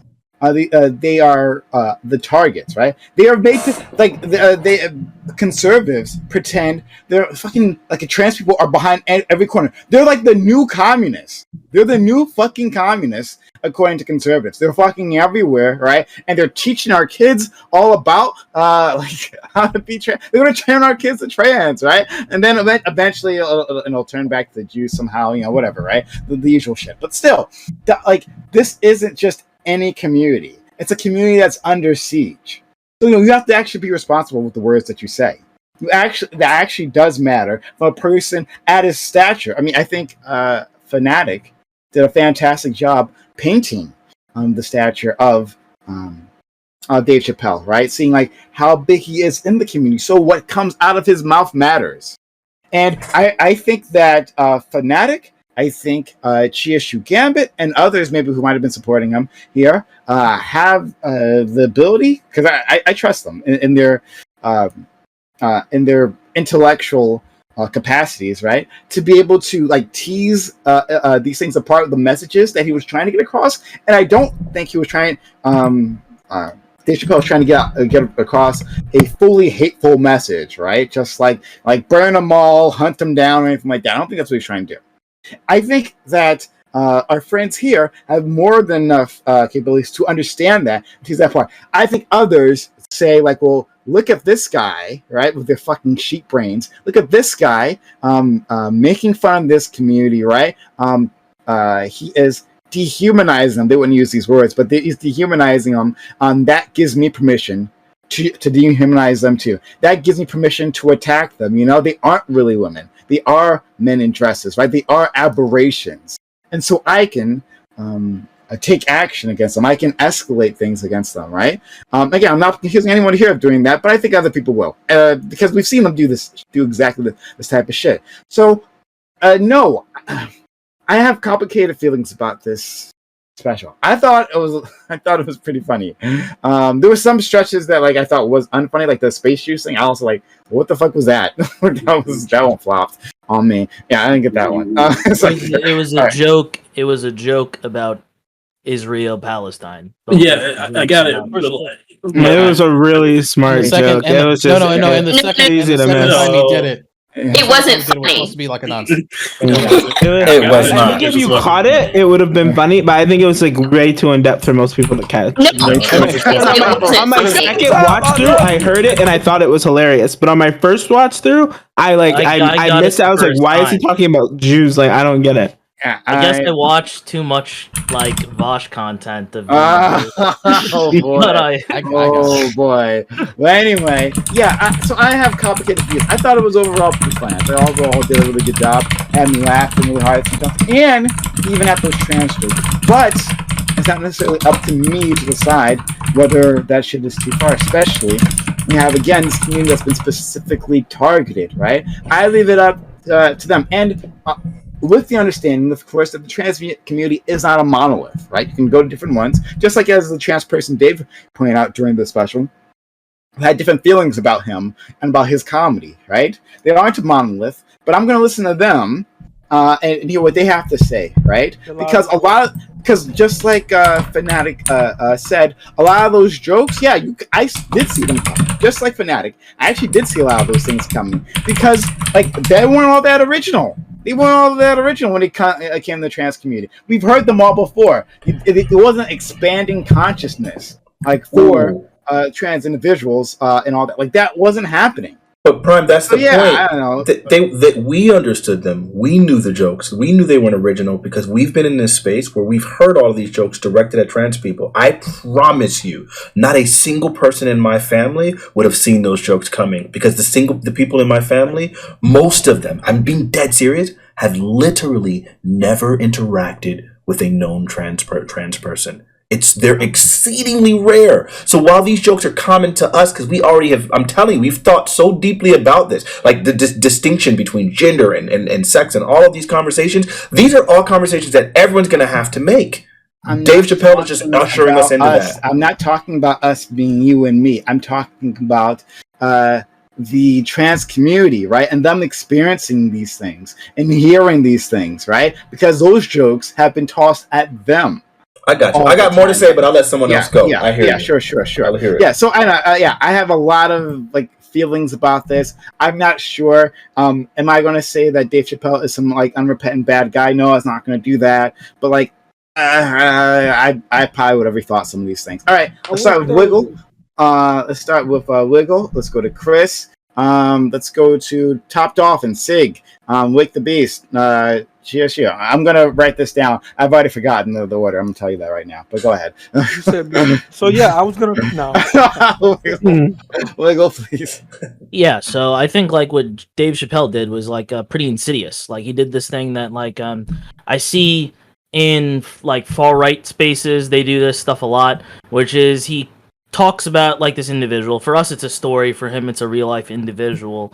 And he paints the picture of this person who is the perfect whatever this minority group is. The person who gets oppressed all the time and just waves it off. They take the jokes onward because that's how he thinks you should be. And then that person always takes the humor and everybody loves them for it. and then that person deals with all this trauma, and then you know who caused them to like potentially end their lives? The same minority community that fights for this. And it's like he creates this caricature of this person that he thinks all trans people should be, and then they do this to us. So it's disgusting for me to see people not see that. You see them do this with black people. They say, all right, this is the magical Negro, the perfect black person who has to listen to everything they say to you, and you know he's the friendly one. Why can't you be more like him? He gets all the jokes. He's not harsh. He doesn't scold you. He's friendly, and he's the person that can best speak to us, the bigots. He's the best person for the job. And then like that's the story, the age-old story. And I thought like he has this way, and I do think he's funny. I still think he's funny after this. I just think that this work was like a mistake, but I mean it's out there. And I think that he does this thing that he's great at doing is he has his own problem as a rich black man. He has this problem that's been chasing him that he talks about since 2005. And what he does is he knows he's popular. He's this form of like populist, a comic, and people love him. So what he does is he gets this group of people to talk about this and defend him for him. And he creates this whole group of people to go out there and fight his battle for him. And he says, yes, go after this online Twitter trans community. There's some, you know, prominent streamers on this platform that do the same thing, higher up than this space. And then he did something similar. He's like, yeah, you know, maybe they caused, you know, the suicide. Maybe, you know, fight that war for me. And then he talks about this, and it's almost like it's almost despicable. It's almost despicable of every single instance with a trans individual, or sometimes they weren't even trans. It was the mother of a trans individual. They just bring up something to him, and it's annoying. It's annoying. But the person who lets themselves be made fun of, that's okay for him. And then remember what he did at the end, where he says his last words. He says, I just want to ask you one thing. Don't punch down on us.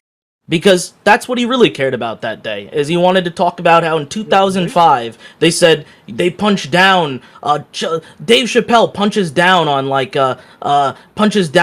black the trans individuals, and he does that, and it annoyed him. In so 2005? he looks at that's what he said. He said he did this skit in 2005. It was a long time ago. Yeah. Yes, and then it goes into like the tweet, and then the tweet specifically talks about like, you know, punching up and punching down. And then there he says at the end, don't punch down. And it's because this guy was slighted. And then he wants to get a bunch of people to take his take up the mantle of the argument that he has in his head. He even has a Freudian slip in the special. A lot of individuals like Dave Chappelle, they use certain terminology when they refer to women. They'll just say bitches. Obviously in this space, you know, it's common. It's like it's not like it's common in his communities or whatever. It's not like necessarily even a black thing. So I would say maybe it's a hip hop thing, what have you. And then he refers to like dudes as niggas with the A for all you people in the chat that like to cancel. From beyond that, there's a Freudian slip when he refers to like trans individuals. He says these niggas. And I just noticed that, and I thought it was funny. Like Joe, I think the guy is like clearly like a piece of shit.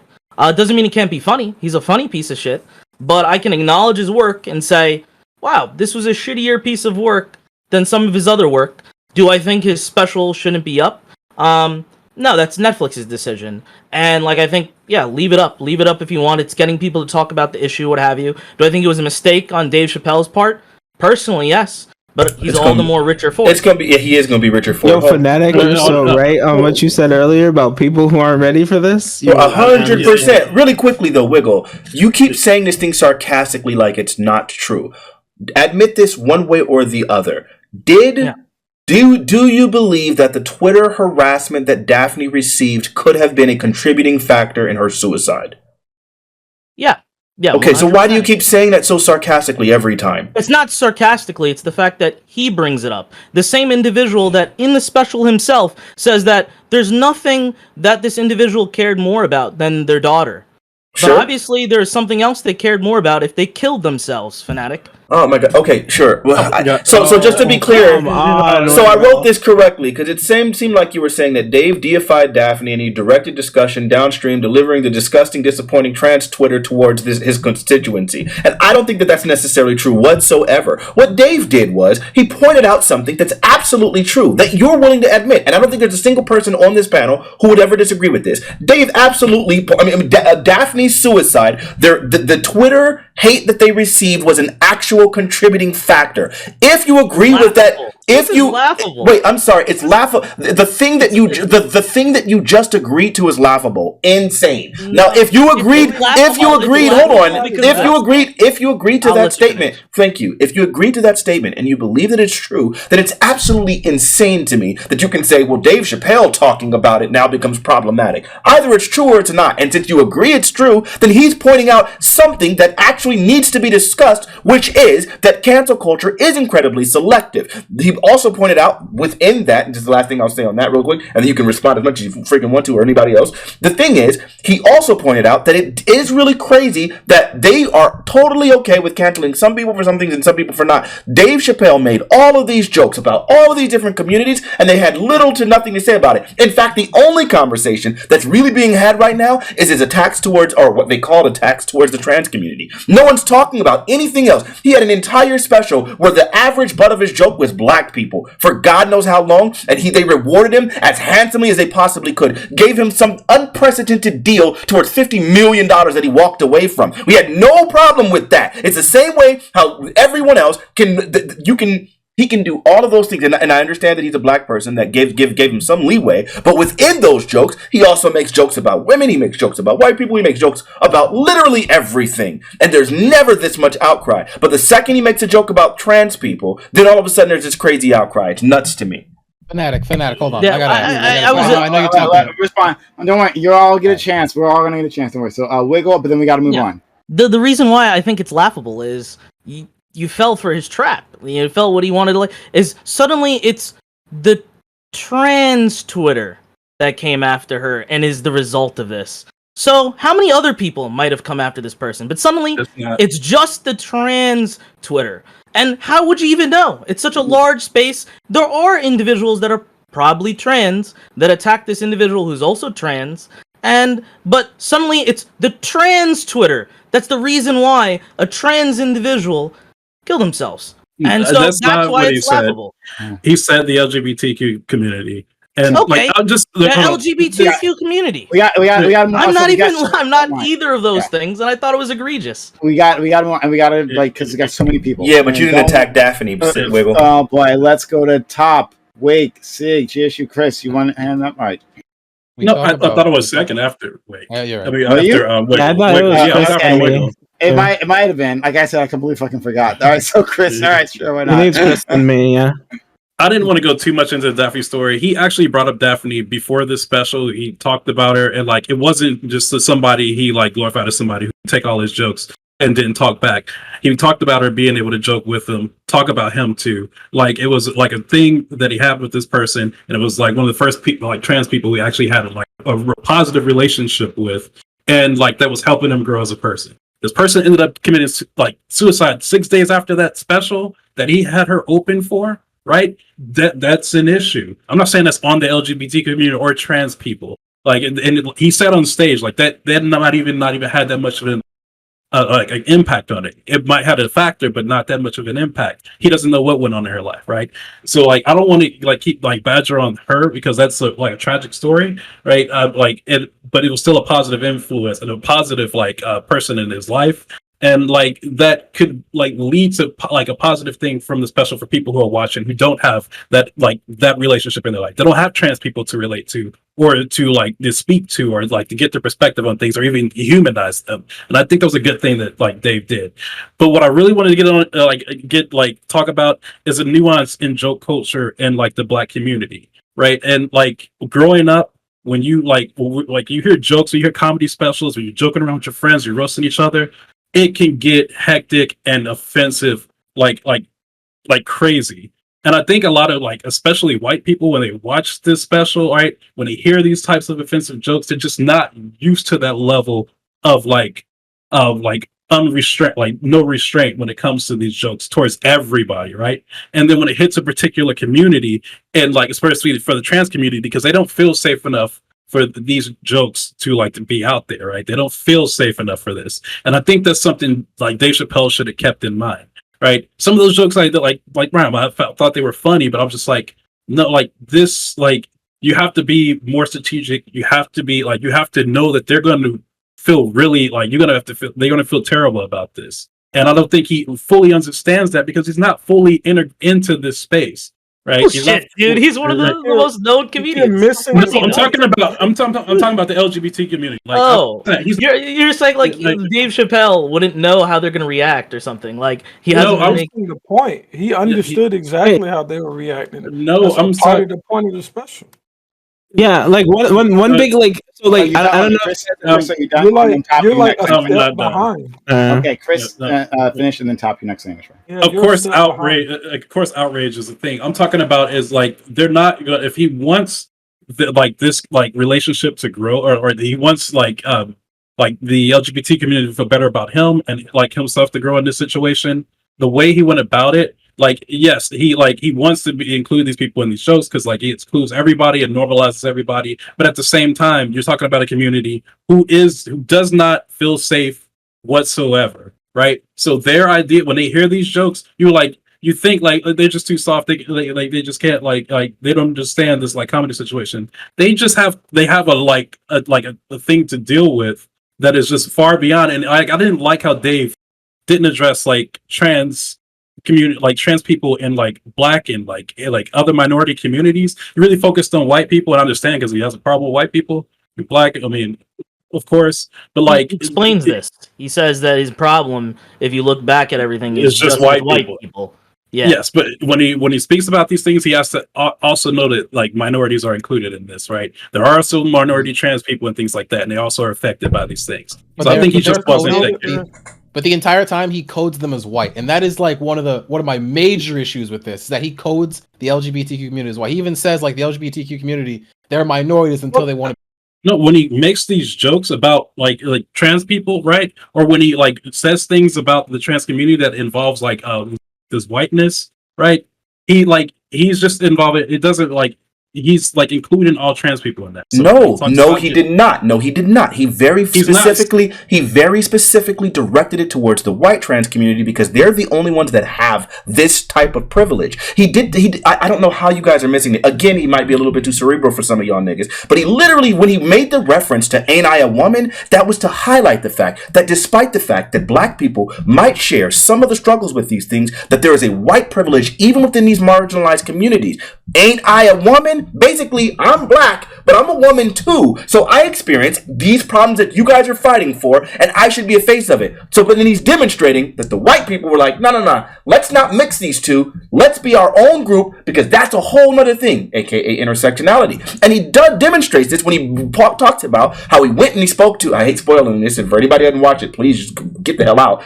He literally, no. I know, it's, you're right, Stay, you're right, because we're about to get heated up in here. Good point. Good point. You'll be able to watch it. I won't ruin the jokes. I'll just say it in a different way. But when he talks about how, like, all of a sudden, them people were able to throw their gay or their trans issues to the side and become white and have access to those police officers. This is the point of it. He's absolutely demonstrating that white trans people or white gay people have an extended privilege, just like white women do. White women are the biggest benefactors of affirmative action. But guess what? You have white privilege. You can say there's nothing new about it. I don't remember. Show me right now any other thing that's directly talking about how white people have white privilege even within the LGBTQ community. Show me that, because that's not at the forefront of this conversation.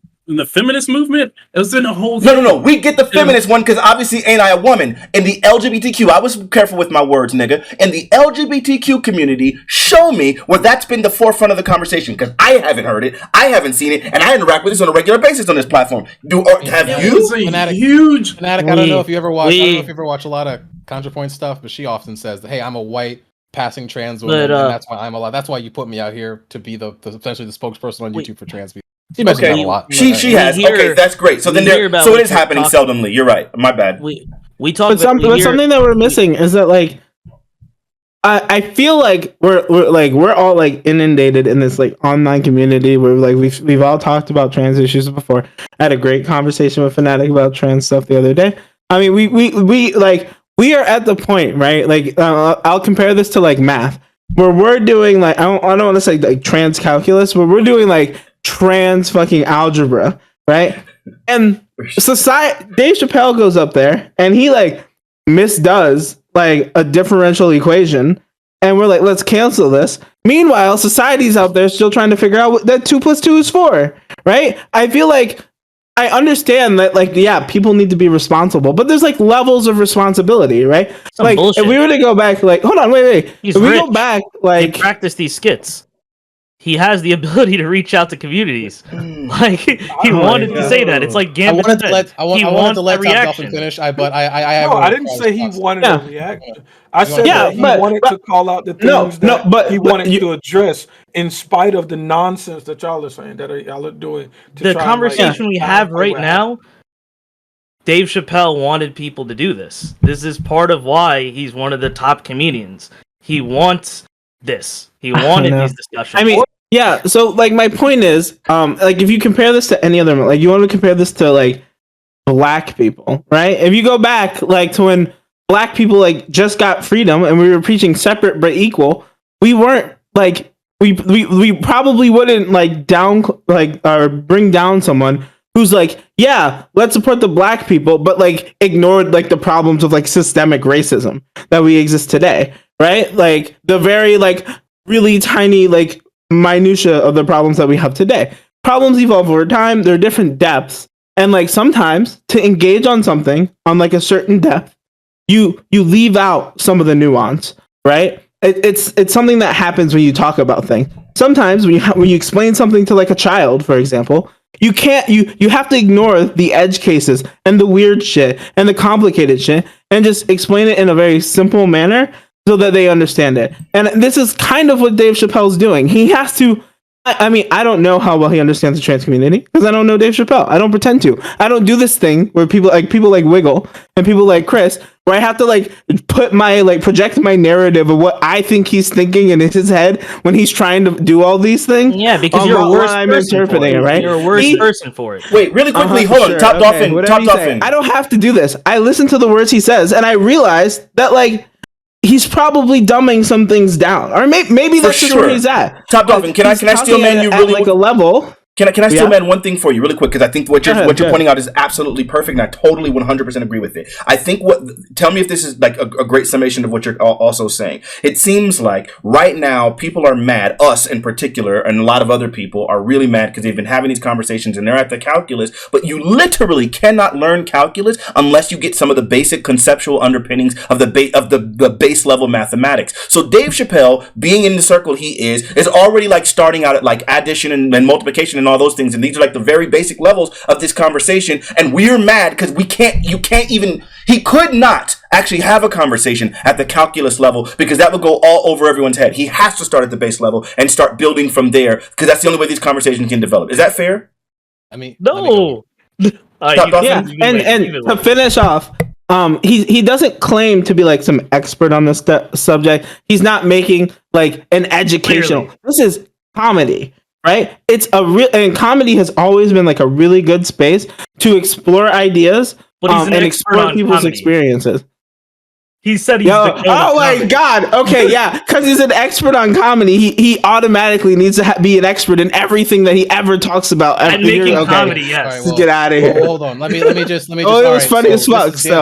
So top Dolphin, I think this whole like math metaphor we're going into is just absolutely stupid when you apply it to Dave Chappelle and what's going on. Okay, this man is damn near 50 years old. He's rich as fuck. He got paid tens of millions of dollars to do this special. He practiced it a lot. He probably prepped it for literal months. Okay, he damn sure could do some easy fucking research. He can call any fucking trans person that he fucking wants in his fucking thing, and he could have got him. So my argument doesn't hinge on him being able to access this information. No, let Sig finish because this is stupid. Let him finish. You said he fucked up a differential equation. Well, no, it's more like he said 2 + 2 = fucking 7. When he said, J.K. Rowling said that all that she said, this is exactly what all she said was gender is a fact. That's all she said. That's bullshit. That's absolute misinformation. And then he repeats it, saying that's absolutely true. Gender is a fact. He says it completely serious. Okay? There's no excuse for that. There's no excuse for calling yourself a TERF, saying I agree with TERFs, saying, oh, TERFs, they just associate this sort of thing with blackface, and saying, more or less saying that he agrees with that take. That's the take that he sees from this. Oh, you guys just missed it. Holy shit. Hold on. I'm not even missing shit. This is what he said directly. Wait. Everything he just said that directly. Oh my, you do understand that when people do comedy, the whole reason that comedy works is because you don't directly interpret the words that people use, right? That's like the whole thing that comedy is, right?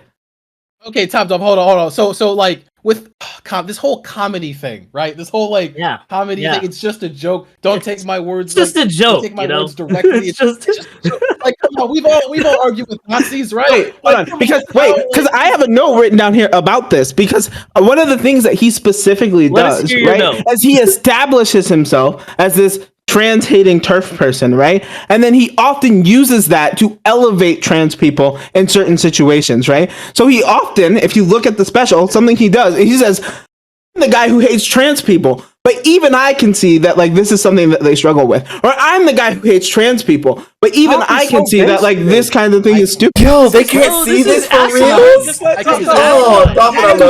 You guys aren't cerebral enough for this shit, because he does a lot, all of these things are really in depth and intentional, and you guys just missed it. You know what?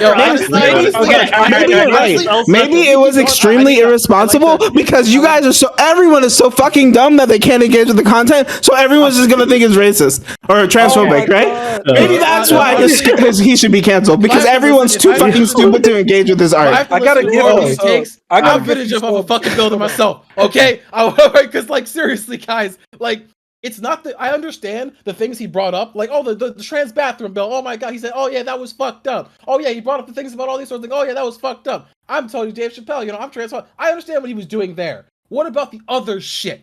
When he said he agreed with J.K. Rowling, when he misinterpreted her point, okay, when he said he was a fucking TERP, what about all that shit there, Top Dolphin? You're just kind of ignoring the shit sandwich, picking off pieces of the fucking bread and eating it, okay? You just missed everything I just said.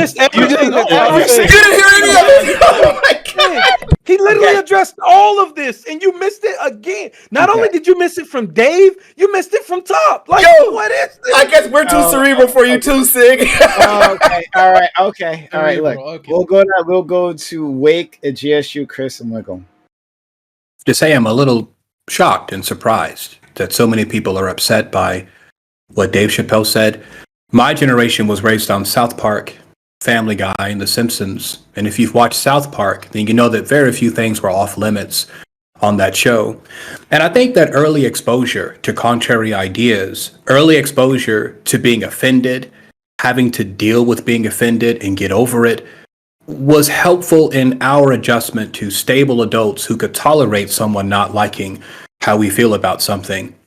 I think it's a bit of a commentary on society when we have to turn to comedians, court jesters for social revelations like this. We used to have gods and prophets that did that for us, but I guess we don't believe in those anymore, do we? But I want to play devil's advocate for a moment and just point to the fact that we might be completely misreading what happened on stage. For anyone who's ever been the new guy on a job, this is something that men typically do with each other. For anyone who's ever been a new guy on a job, it's not uncommon that you are not initially accepted into the fold. Typically, it takes a little while. The group has to figure you out. They got to look at you. You got to eat by yourself for a couple of days. But then one day they invite you over to the table. It's not always easy to know when this happens, but generally this happens when the group begins to poke fun at you. One day you're sitting here, the people are sitting there and they start talking about your shoes. This seems like abuse. This seems bad, but what they're really doing is they are collectively accepting you into the fold. And it's quite possible that Dave Chappelle, by virtue of criticizing and making jokes about so-called trans people, is merely helping us to normalize the existence of these persons. So I know right now it might seem shocking, but look down the line 30, 50 years. Do you feel that this conversation is helping to normalize the existence of this group of people? Yup. Wake, I love you, and he literally said it in his last special. I heard that he was getting at that before. Just to say, to make a joke. Look, like when white people were humiliating black people through like minstrel shows, were they normalizing them? Right? Like, hey, white kids, black people exist, right? And maybe you should think deeper about it. No, I don't think necessarily. I mean, maybe I think that you could do that. I think there was a way to do that. I'm not sure he did that here. But I was gonna say one thing to something you said earlier, right? Talking about exposure to contrary ideas and how that's important. So in another context, we've talked long time ago on All Black Everything. We talked about how there was this one incident where a father kept his kid, right? A black father and black mother kept their kid basically from every bad black experience they could, right? Kid goes to college, like he is walking by himself, truck full of white guys runs through, right? Like starts yelling like the N-word and shit at him. He gets scared, freaks the fuck out and runs away, right? And that's because this is his first time dealing with that. I think there is a value into understanding these things, that there are people who hate you throughout the world, right? That people who just don't like your existence because you're black, you got to be tough. But I don't think that like trans people, they already get this, right? The world reminds them all the time. Dave Chappelle isn't opening their eyes to a contrary view. No, like their fucking governors are. Their governors are where they tell them to stay the fuck out of this bathroom, right? And that you can't be a part of these sports, and that you're some sort of fucking deviant that's going to corrupt the children. They know these things. So Dave Chappelle isn't some fucking prophet delivering this message for us. Perhaps I can ask this question in a more direct way. What percentage of the people who watch that stand-up are having conversations like this for the first time? What do you think? But you could say that about fucking anything. Then, nah, like anything, you gotta give him. It's a significant amount. No. But like, yeah, sure. But like, anything can cause a conversation. Wait, right? No. Hold on. It allows you to excuse literally anything. Oh, well, they're having a conversation. Are they productive conversations? Are they actually arriving at instant truth? Did he give them some sort of starter message to really like chew on? Right? So listen. Or did he give them a whole list of trans stereotypes to work off of? You. Okay, so listen. First off, none of us are psychic, so we don't know exactly how productive these conversations are. Okay, but I remember this exact same talking point specifically regarding the kneeling for the national anthem by Colin Kaepernick, and people kept asking, well, "What's the purpose? What does it actually do?" And it's like it causes and forces conversations, and we all knew the conversations were beneficial. Now we have the George Floyd Justice and Policing Act. Black Lives Matter became a worldwide trending thing. It raised the consciousness about these issues. That is the benefit. And he literally said this in his last stand-up before this one, where he specifically said, Daphne told him, man, you make all these jokes and some of those things normalize some of black culture and things like that. Maybe your jokes about us are normalizing us. He's well aware of the benefit of that. We're also aware of how we've like given those same that same extension towards, like I said, the kneeling. So I think it makes all the sense in the world that these jokes can be looked at in this way. Conversations are beneficial, and we can only hope that we can actually engage with other like-minded individuals that within these conversations. I hear you saying it, my nigga. I don't give a fat flying. Hopefully, even if these people are starting off from a place of bigotry, it is absolutely normalizing the fact that trans people exist, that they have to that it is something that they're going to have to contend with. It's not entirely foreign. You have to recognize trans people make up literally less than 1% of the freaking population. So the vast majority of us don't know trans people. Something has to start these conversations so that there can be more normalization. And this nigga Dave Chappelle did it. Be jokes at their expense. Not all of the jokes were at their expense. Some of the jokes were normalization. Whatever. And to compare Colin Kaepernick and what he did, right, which didn't reference anyone, right, was simply a symbolic act, right, to jokes punching down on a minority community, right? Those two are the same thing. No, that's ridiculous. And you wouldn't accept that. That's a ridiculous comparison. If someone else had said that about something else, you would have shot it down because you're better than that. That was fucking. Hold up, wait. So do you not feel that the trans community punches down ever on black people? And you're like, oh, there's 1%. Yes, I know they're a tiny amount, which is why it's fucking crazy. Why our entire political conversation is focused on them because they are enemy number fucking one. So yes, people know. My parents shouldn't have any political attention. I don't have any fucking trans friends, but they talk about trans fucking people. Why? Because society is doing it, and society is denigrating them left and right. Hey, so yeah, you can do this, right? I'm not saying crazy. This is insane. I would say you can have jokes, and you don't have to necessarily be positive jokes, right? We can have fun with each other. Like there are plenty of jokes that are great, that are pointing out ridiculous parts of each community, right? About the Asian community, about Native American community, whatever, right? There are plenty of jokes that do that. You can. Is that what he did? I'm not so sure. I think that there's better examples. I just want to say there's definitely better examples than what Dave did. Okay, there's definitely better examples of like doing this. If you want to talk about is it starting conversations? I would say absolutely sure. So I guess like anything that can start a conversation can potentially have a potential effect or a potential positive effect. Sure, but it didn't need to be in this way. It didn't have to spread literal misinformation. Okay? Give me an example of a better example. You said there's a better example. Who, where, when? There could be a better example. No, not that there could be. You said there are. You said there are better examples. Name it. It doesn't exist? I thought so. Go ahead, Wiggles. On trends. Well, I would say Caitlyn Jenner. Hey, I would say Caitlyn Jenner coming out. Straight up.